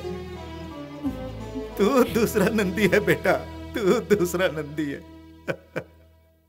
हम लोग क्या क्या सोचे थे, क्या क्या प्लान बनाए थे, सबका सत्यानाश हो गया। बिना वारिस के मठाधीश की जगह पर आपने अपने आदमी को बैठाना चाहा तो वो भी मिट्टी पलीद हो गई। गुलेल से निकला पत्थर निशाने पर लगे तभी किसी ने ताली बजाकर सारे पंछियों को खेत से उड़ा दिया। अब उसे नहीं जीना है, उसे जीने का अधिकार नहीं है। कुछ ऐसा करो कि वो खुद इस पद को छोड़कर चला जाए। आपको टेंशन लेने की जरूरत नहीं। उसके बाप के मुंह में मिट्टी हम ही लोगों ने डाला है। मंदिर की चाबी, गर्भगृह की चाबी, खजाने की चाबी, सेवा सत्कार से लेकर भगवान के आभूषण तक का हम लोगों ने डुप्लीकेट बना रखा है। इस हाथ से निकालकर इस हाथ में रख दिए तो सब खत्म। मंदिर के तमाम जागीर और जेवरात के मालिक हम ही हैं, हम ही हैं मालिक भूतनाथ। विदेशों में घूमने वाला शिवम राज इतना बड़ा विद्वान होगा, ये बात मैंने कभी सपने में भी नहीं सोची थी। वो अपने बाप से भी 2 कदम आगे है। सही कहा। तुमने देखा नहीं इतने साल इस गांव से दूर रहने के बावजूद वो कैसे उस दिन पैक कर रहा था। जो भी हो, अभी हमें थोड़ा सतर्क रहने की जरूरत है, वरना पासा कहीं उल्टा ना पड़ जाए। बिल्कुल सही। जब तक परमेश्वर पुजारी जिंदा था तब तक हम में से किसी को भी चैन से नहीं रहने दिया। उसके मरने के बाद ऐसा लगता है चोरों ने सीसीटीवी कैमरा ही चुरा लिया। साक्षात परमेश्वर के ही दर्शन हो गए। आप यहाँ किसकी प्रतीक्षा कर रहे हैं? नंदी महाराज केवल शिव की प्रतीक्षा ही करते हैं। हम भी वैसे ही हैं। हाँ। मंदिर की रक्षा करने के अलावा हम कुछ नहीं करते हैं। बिल्कुल। किसने कितनी चोरी की है और कहां कहां हाथ मारा है, अकाउंट्स देखने के बाद सब पता चल गया है। अरे रे रे रे रे रे, भगवान के अकाउंट में बेईमानी करने वाले की आंखें चली जाती हैं। जो ईश्वर को धोखा देता है गुरुजी, उसके शरीर का एक भी हिस्सा सही सलामत नहीं रहता। ओह अच्छा। हाँ। तो फिर आप ठीक ठाक कैसे हैं? क्या मतलब? आप कहना क्या चाहते हैं कि हम इस मंदिर के हिस्सा में घोटाला करते हैं? हाँ। मैं कसम खाकर कहता हूँ, एक छुट्टा पैसा, एक पैसे को भी नहीं छुआ मैंने। बिल्कुल, तुमने पैसों को नहीं छुआ, लेकिन रुपयों को निगला है, वो भी करोड़ों रुपए। तुम कहना क्या चाहते हो? हम लोग अकाउंट्स में एक एक पाई का हिसाब रखते हैं। अकाउंट्स क्या मैं तुम्हें बताऊं? प्रसाद, अभिषेक और दीपक के लिए 50 किलो घी, और वो भी किस मूल्य पर? 450 रुपए प्रति किलो, अर्थात 22,500 रुपए प्रतिदिन। एक माह का 6,75,000 रुपए और एक साल का 21 लाख रुपया होता है। अकाउंट में तुम लोगों ने लिखा है 3.5 करोड़। इसका मतलब है तुम लोगों ने झूठ बोलकर 2,69,00,000 रुपया हड़पा है। इसके अलावा छोटी मोटी चीजों को मिलाकर होता है 30 करोड़ रुपया सालाना, लेकिन अकाउंट में तुम लोगों ने लिखा है 60 करोड़। तुम पुराने हो इसलिए अपमान नहीं करना चाहता। मैं तुम्हारे सामने एक बड़ा प्रस्ताव रखता हूँ। तुम लोग 30 करोड़ एक साथ मत भरो, 30 दिनों का समय देता हूँ। 1 करोड़ रुपए रोज के हिसाब से 30 दिनों में भर दो। और नहीं भरे तो? जब तक ये मेरे कंधे पर है मैं भगवान का पुजारी हूँ, लेकिन अगर मैंने इस अस्त्र को कमर से कस लिया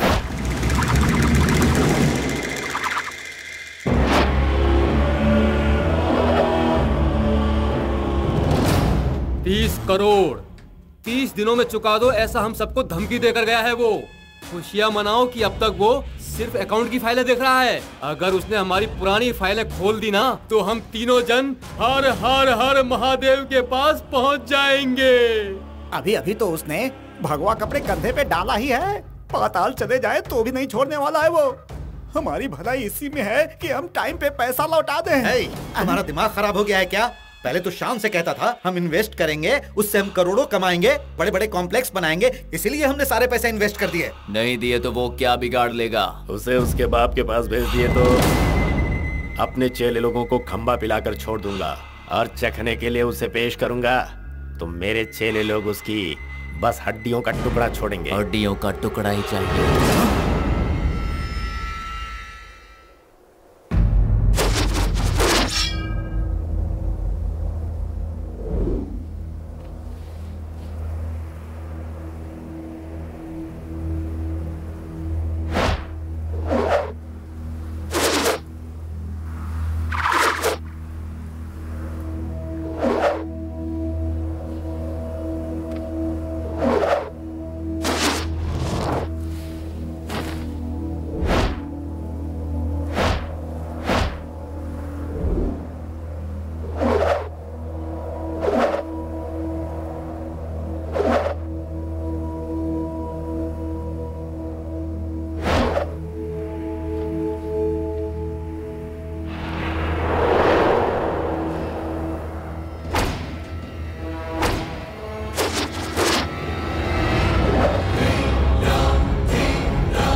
ಧರ್ಮದ ದೀಕ್ಷೆ ಬಸವಣ್ಣ ಆತ್ಮದ ಸ್ಥೈರ್ಯದ ಧೈರ್ಯದ ಶಕ್ತಿಯೇ ಬಸವಣ್ಣ ಕ್ರಾಂತಿಯ ಶಾಂತಿಯ ಧರ್ಮದ ದೀಕ್ಷೆ ಬಸವಣ್ಣ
बड़ी बातें करता था।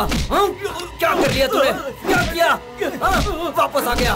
अरे ऐसे छोड़ो पूतना जी, ऐसे मारोगे तो मर जाएगा ये। इसकी बातों में आके 20 करोड़ रुपए इन्वेस्ट कर दिए। सारे पैसे हड़पना चाहता था तू। अब देख क्या करते हैं। मारूंगा तुझे।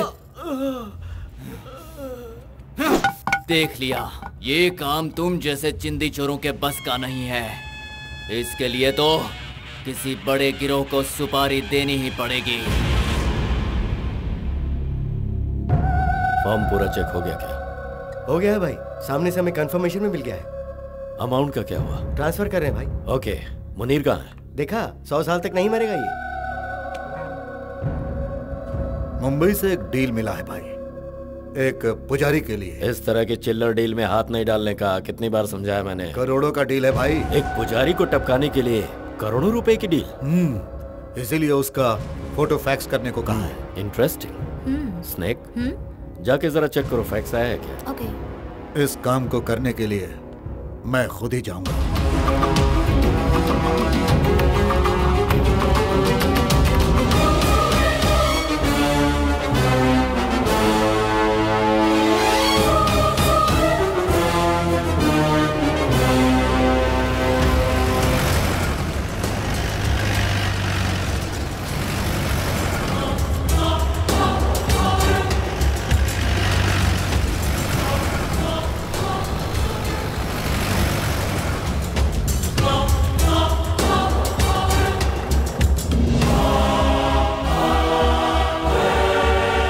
पुजारी को मारने के लिए हमारे धंधे में पहली बार करोड़ों की सुपारी मिली है।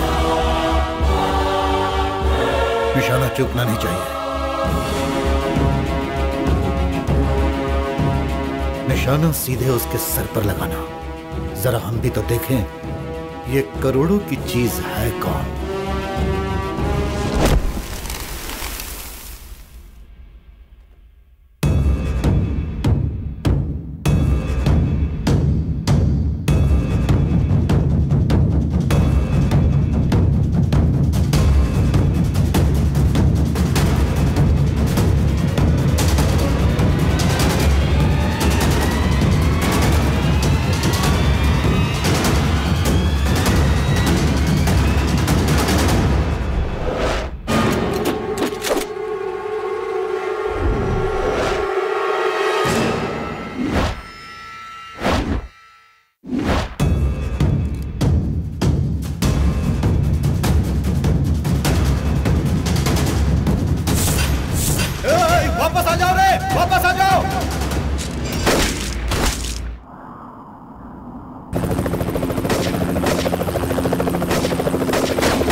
दीक्षण सन्निहोत्रम संहार यज्ञमशिष्ट रक्षण धर्मार्थ स्थापन छेदन विकार ध्वंसन वैरिजृंभण विशृंख दीक्षण सन्निहोत्रम संहार यज्ञमशिष्ट रक्षण धर्मार्थ स्थापन छेदन विकार ध्वंसन वैरिजृंभण विशृंख दीक्षण सन्निहोत्रम संहार यज्ञम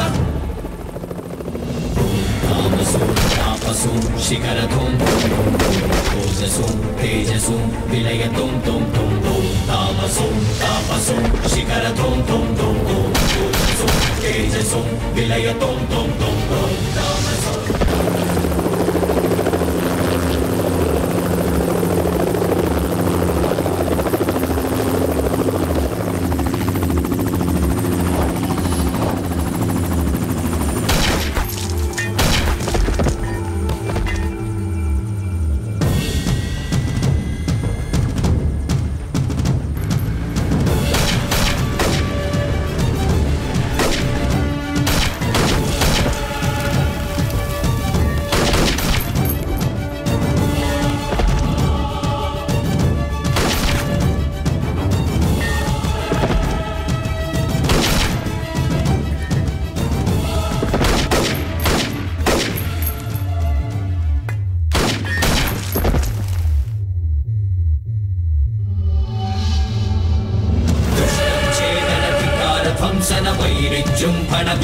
दीक्षण सन्निहोत्रम संहार यज्ञमशिष्ट रक्षण धर्मार्थ स्थापन छेदन विकार ध्वंसन वैरिजृंभण विशृंख दीक्षण सन्निहोत्रम संहार यज्ञमशिष्ट रक्षण धर्मार्थ स्थापन छेदन विकार ध्वंसन वैरिजृंभण विशृंख दीक्षण सन्निहोत्रम संहार यज्ञमशिष्ट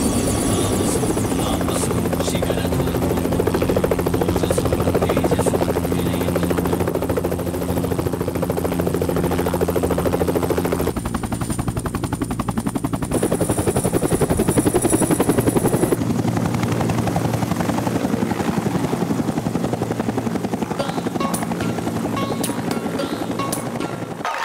विदेश में अपने देश का गाना सुनकर मेरा दिल बाग बाग हो गया।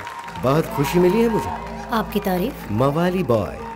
तुम अपनी खुशी के लिए गाती हो या फिर महफिल की खुशी के लिए? दोनों के लिए। क्या है ना, ये मेरा पेशा है। यहाँ गाकर कितना कमा लेती हो? मुझे सिर्फ ले जाने का इरादा है या फिर खरीदने के इरादे से आए हो तुम? इरादा जो भी हो, अगर नहीं मानी तो उठा कर ले जाऊंगा। स्टाफ बनाकर रखोगे या अपने दिल में बसने का मौका दोगे? मेरे दिल में पैसे रहते हैं, चाहो तो उनके साथ खेल सकती है। बोलो, चिल्लर में खेलोगी या लाखों में? ऐसा क्या काम करते हो जो इतनी कमाई है? लोगों की जिंदगी का सौदा करता हूँ, तुम नहीं समझोगे। क्यों? स्नैक, तुम मुझे बहुत अच्छी लगी। मैं तुमसे कुछ नहीं छुपाऊंगा।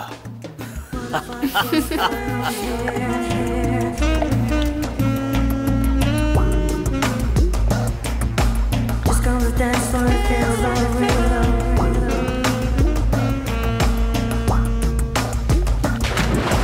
What if I just go in here?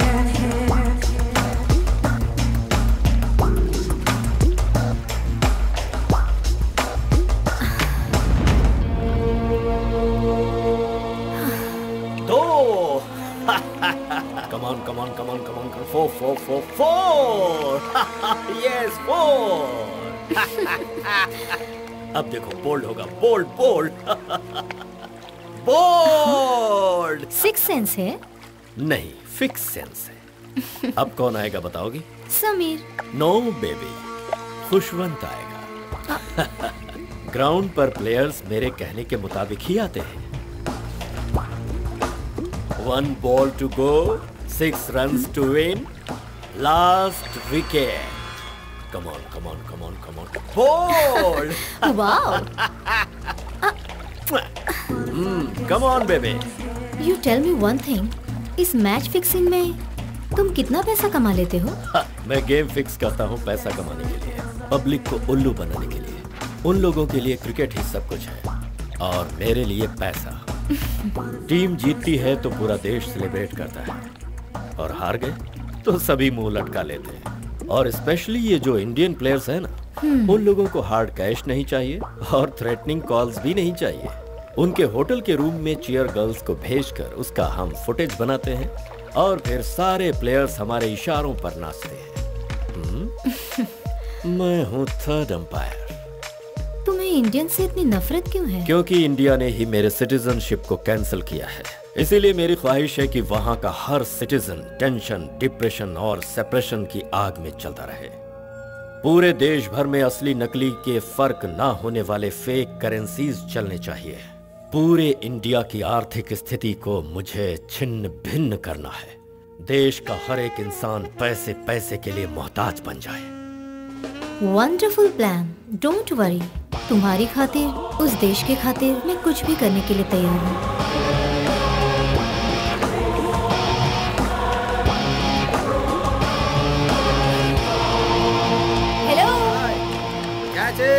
Khan का कंप्लीट नेटवर्क और फोन कॉल्स का सारा डिटेल्स इस हार्ड डिस्क में है। बाद में फोन करता हूँ। मुझे क्या करना होगा? उसका फ्यूचर प्लान क्या है, उसे किस तरह एग्जीक्यूट करने वाला है, ये जान लो। कल ही उसे और उसकी सारी गैंग को मेरी बताई हुई जगह पर ले आना। Okay okay, bye, take care. Okay bye. मैं वैसा ही करूँगी जैसा तुमने कहा है।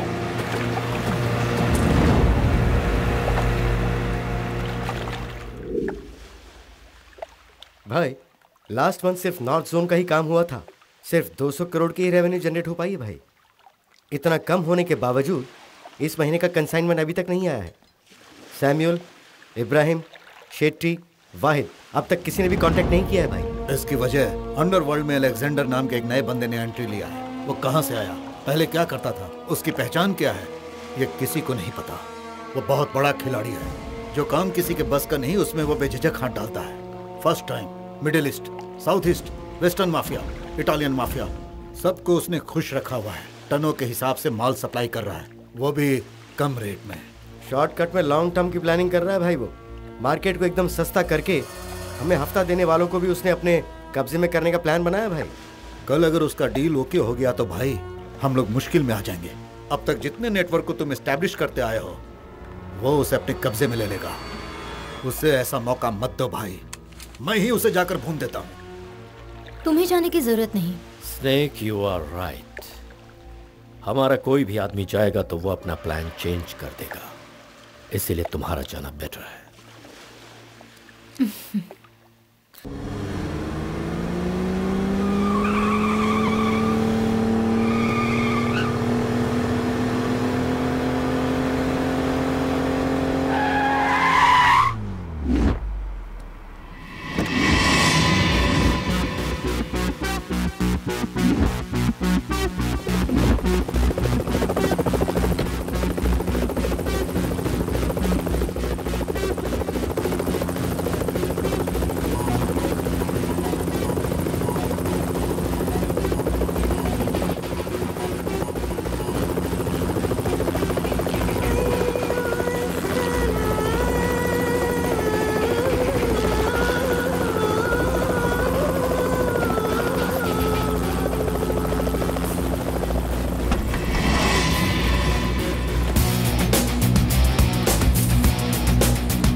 Human traffickers, drug dealers, arm suppliers, सबको एक साथ बुलाकर मारा है। मतलब वो बहुत चालाक है भाई। हमारी कंपनी डूब रही है, पूरा नेटवर्क बिगाड़ दिया उसने। आप उसे नेगलेक्ट कर रहे हैं, तभी वो उछल रहा है। मैं उससे मिलना चाहता हूँ, मुझे उसे एक बार देखना है। मीटिंग फिक्स करो।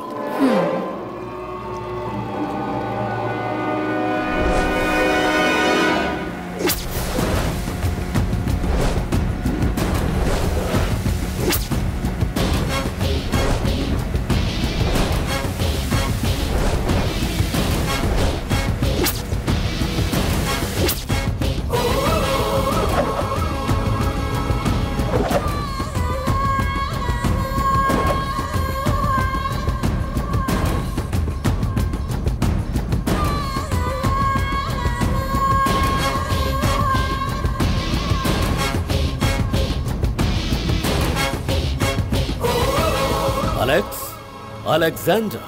हाँ, मैं सोच रहा था तू कोई इटालियन, अमेरिकन या फिर ब्राजीलियन होगा। उस दिन तू फिक्स किए हुए टाइम पर नहीं पहुंचा।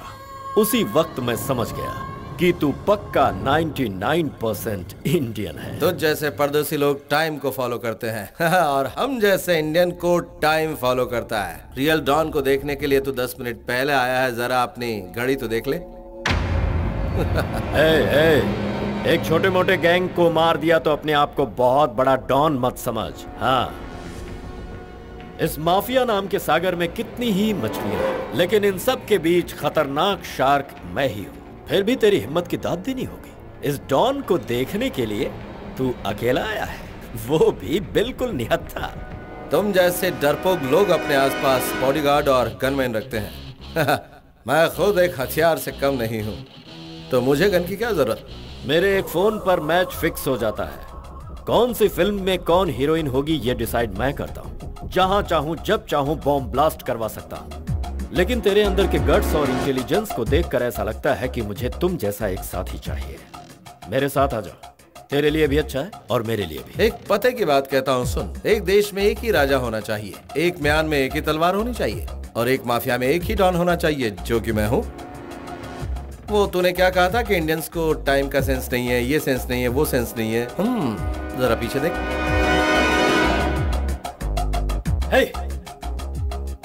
पुलिस! हम दोनों मिलने वाले हैं, ये खबर पुलिस को मिल चुकी थी, तो वो हमसे उलझने आ गई। हम दोनों में से जो बच निकलेगा वही कहलाएगा real don. Escape!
$1993 Mumbai attack, 1998 Coimbatore में सीरियल ब्लास्ट, 2000 में रेड फोर्ट, 2001 पार्लियामेंट पर attack, 2002 Akshardham Delhi, 2003 once again Mumbai attack, 2006 Varanasi blast, 2008 26/11।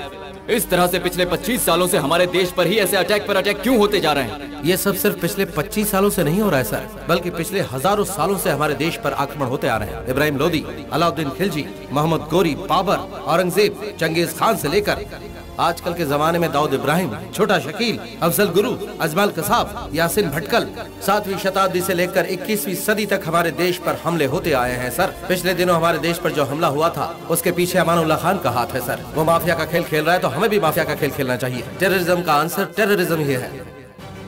No arrest, no judgment, no VIP treatment, only full and final settlement sir.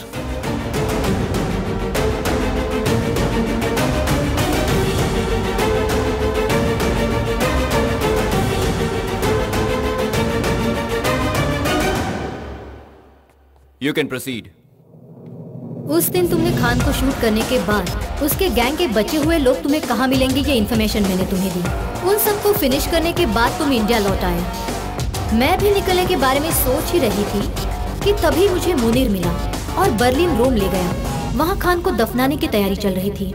सबसे शॉकिंग बात तो ये हुई कि मेरे सामने अमनुल्लाह खान की डेड बॉडी पड़ी हुई थी और उस डेड बॉडी पर अमनुल्लाह खान ही फूल चढ़ा रहा था।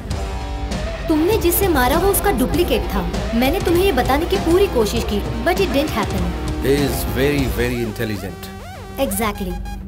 वो मर गया ये खबर बिल्कुल एक आग की तरह फैल गई। उसे हर कीमत पर अपनी मौत का बदला लेना था। वो तुम्हें माफ करने के मूड में बिल्कुल नहीं था। उसके दिल में बदले की आग भड़कती जा रही थी। वो दुनिया के हर कोने में तुम्हें ढूंढ रहा था। उसका सिर्फ एक ही मकसद था, तुम्हारी मौत। कुछ दिनों के बाद उसे बिहारी गैंग से किसी को मारने की करोड़ों की सुपारी मिली। उनके भेजे हुए फैक्स को देखकर मैं पूरी तरह शॉक्ड हो गई। प्रीस्ट के गेटअप में वो तुम ही थे या कोई और, ये मैं नहीं समझ पाई। एक पल के लिए ऐसा लगा प्रीस्ट का गेटअप शायद किसी मिशन के लिए तुमने चेंज किया हो। मैं पूरी तरह कंफ्यूज थी।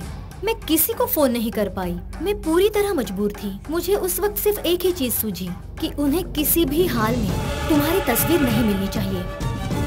फाइनली मुनीर तुम्हें मारने के लिए इंडिया आ रहा है। जैसे ही ये बात मुझे पता चली मैं किसी तरह वहाँ से निकल भागी और तुम तक पहुँचकर तुम्हें बचाना मेरा मिशन बन गया।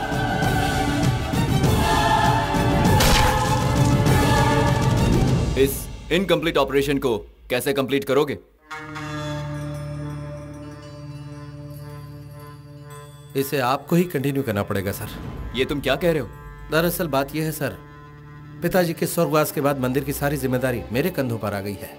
लेकिन ये भी तो तुम्हारी जिम्मेदारी है। हाँ बिल्कुल है सर। इस काम का चुनाव मैंने अपनी मर्जी से किया था, लेकिन मंदिर का काम मुझे अपने आप मिला है। सीक्रेट इन्फॉर्मेशन और काउंटर टेरर अटैक में तुम कितने एक्सपर्ट हो ये सब अच्छी तरह से जानते हैं। तुमने गिव अप कर दिया तो इस ऑपरेशन को कंप्लीट कौन करेगा? मैं नहीं हूँ तो क्या हुआ सर। इस काम को पूरा करने के लिए यहाँ पर एक से बढ़कर एक ऑफिसर है, लेकिन वहाँ मेरे सिवा कोई नहीं है सर। मैंने अपने घर वालों से वादा किया है, उन्हें प्रॉमिस किया है अपना बचा हुआ जीवन मंदिर को समर्पित कर दूंगा, क्योंकि हमारे पूर्वजों का वो मंदिर सदियों पुराना है जिसकी हिफाजत बहुत जरूरी है सर।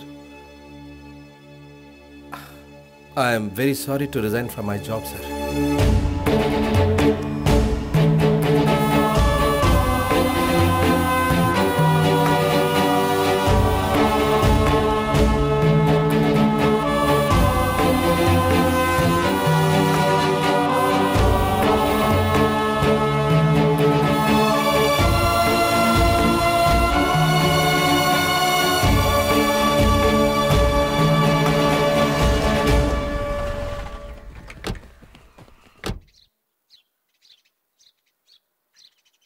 नमस्ते। अरे कैसे हो शर्मा जी?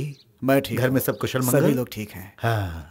आपका पोता रॉ का एजेंट है, ये सुनकर बड़ी खुशी ये लीजिए हुई। बाबूजी। मैडम जी नमस्ते। नमस्ते। आपके पोते के बारे में आपको पहले से पता था? अरे नहीं, लेकिन वो जो भी करता है अच्छा ही करता है। वो घर पे है क्या? मुझे उनसे मिलना था। वो ऊपर है, तुम्हारा इंतजार कर रहा है। जाओ मिल लो। जी ठीक है।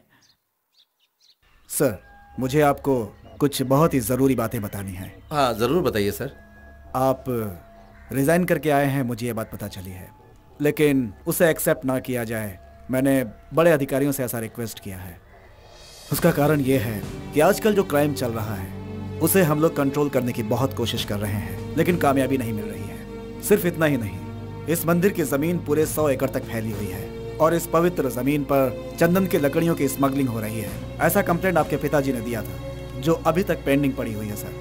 इस सारे काम के पीछे भूतनाथ का हाथ है सर। उसकी पहुंच सेंट्रल तक होने की वजह से हम उसका कुछ भी नहीं बिगाड़ पा रहे हैं सर। आपने जिस तरह से इंटरनेशनल माफिया को धूल चटाया है, उसी तरह से इस केस को भी हैंडल करेंगे तो हमारे डिपार्टमेंट को भी हिम्मत मिलेगी सर। आप एक काम कीजिए सर, इस ऑपरेशन के लिए मुझे 10 अच्छे काबिल ऑफिसर्स दे दीजिए। आगे क्या करना है ये मैं देखता हूँ।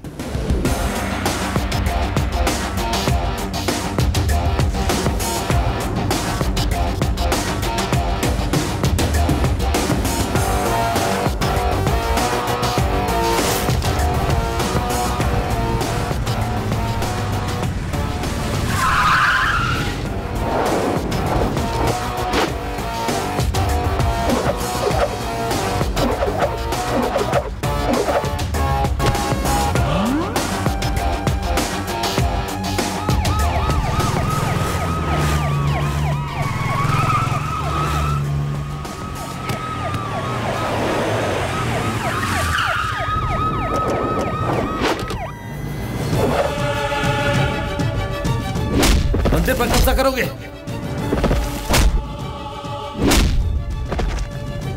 तुम्हारी इतनी हिम्मत, देवस्थानों पर कब्जा, वो भी मेरे होते हुए देवस्थान पर नजर डालोगे?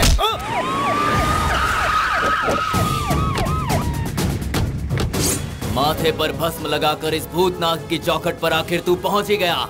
इसके टुकड़े टुकड़े कर दो।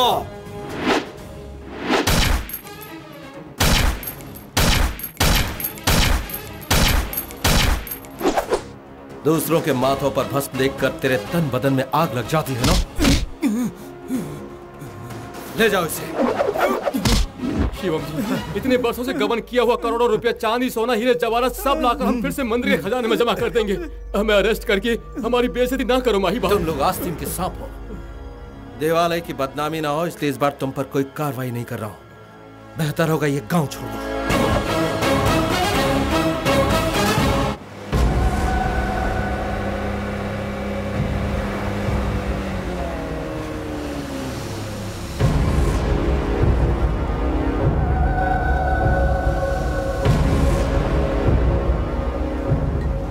पूरे 5 घंटे से मैं तुम्हारा यही इंतजार कर रहा हूँ। कहाँ गई थी स्नेक? हायर स्टडीज के लिए इंडिया आए हुए 300 जिहादी स्टूडेंट्स के रहने का इंतजाम करने के लिए मैं वहाँ गई थी। और कोई सवाल? तो ये स्नेक नहीं है, तुझे अंदाजा भी है कौन है? हाँ? मेरे दिल का टुकड़ा है ये। ला ला गल्ला गल्ला दे मुझे, ठोक दूंगा तुझे। जानती हो इसने क्या देखा? ये जिस डील में तुम्हारे साथ गया था, वही पुजारी की सुपारी जो हमें मिली थी, जिसमें 4 करोड़ हमें मिलने थे, उसे पुजारी के रूप में एलेक्स मिला, जो हकीकत में शिवम राज है। जब बिहारी गैंग को लेकर ये शिवम राज को मारने गया तो तुमने ही आकर उसकी जान बचाई, ऐसा कहा इसने। मेरी दिलरुबा मेरे लिए अपनी जान दे सकती है, वो मुझे कभी धोखा नहीं दे सकती। बोलूं तो अभी जान दे देगी वो। मैं तुझे नहीं छोड़ूंगा। मेरी जिंदगी का मकसद तो यही था कि तुझे मौत के घाट उतारूं। जिस दिन तू माफिया से टेररिज्म में टर्न हुआ, इंडिया पर अटैक शुरू कर दिए, उसी दिन शिवम ने तुझे टारगेट बनाकर एलेक्स बनकर यहाँ एंट्री ली। तेरी माफिया से तुझे ही धूल चटाई। तुम्हारे डुप्लीकेट के बारे में हमें देर से पता चला, इसलिए अब तक तेरी सांसें चल रही है।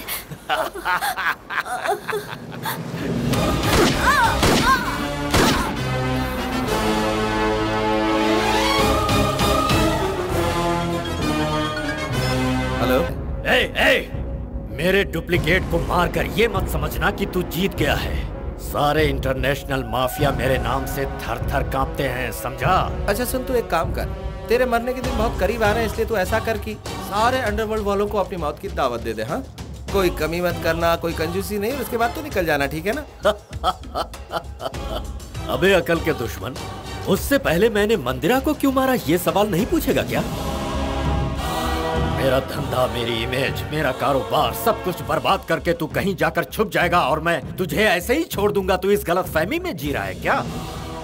मैं जिंदा हूँ ये जानने के बाद तुझमें मेरे सामने आने की हिम्मत ही नहीं है।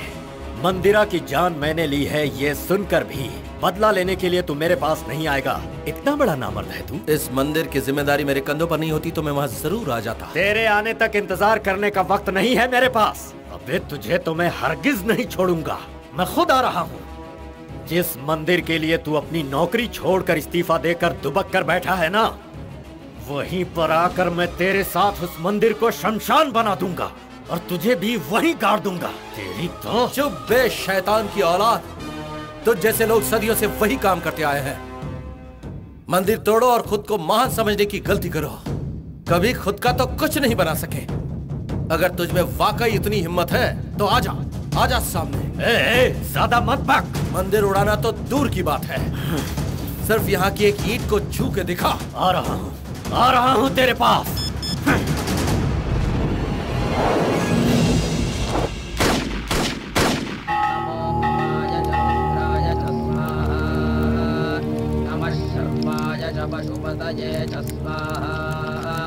नमो नीलग्रीवाय च शितिकण्ठाय च स्वाहा।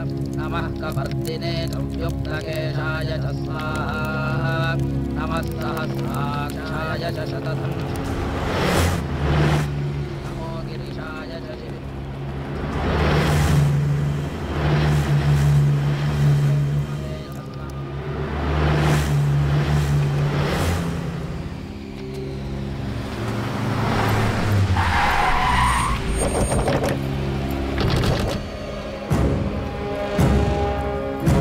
करेक्ट टाइम पर हम लोग पहुंचे हैं। उसके हवन खत्म करने से पहले ही पूरे मंदिर को धूल में मिलाकर उसे यहाँ घसीटते हुए ले आओ। उसकी समाधि में यहीं बनाऊंगा। जाओ।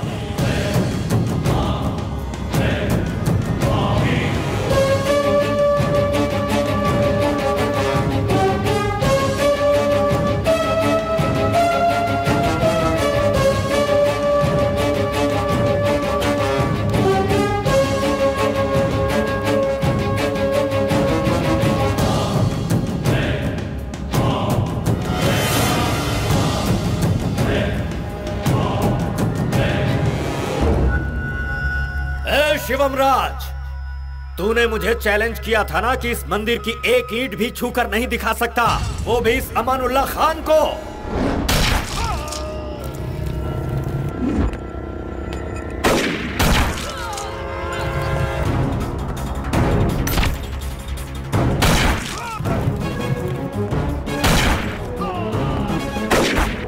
ये खान क्या क्या कर सकता है, अब तू देखना।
मैं अब तक विश्व शांति के लिए ही हवन कर रहा था।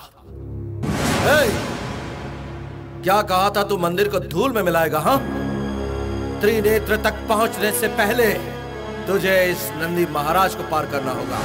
आजा।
कौशल्या सुप्रजा राम पूर्व संस्था प्रवर्तते, ये एक कान से, अल्लाह अकबर का अजान दूसरे कान से सुनने वाले, इस भूमि के लिए अपनी जान देने वाले हिंदुस्तानी हैं हम। हिंदू मुस्लिम भाई भाई की भावना को ठेस पहुंचाने वाले तो जैसे आतंकवादी के मंसूबों को कामयाब नहीं होने देंगे।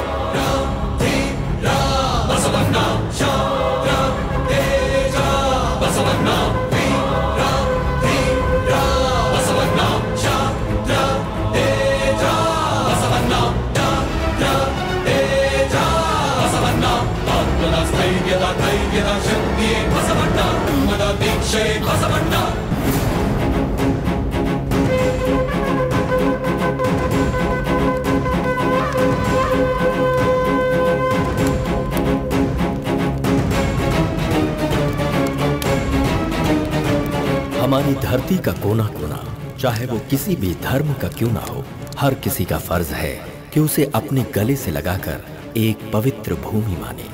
मंदिर हो या मस्जिद, गिरजाघर हो या गुरुद्वारा, या फिर कोई भी धार्मिक पूजा स्थल क्यों ना हो, हर स्थान पवित्र होता है।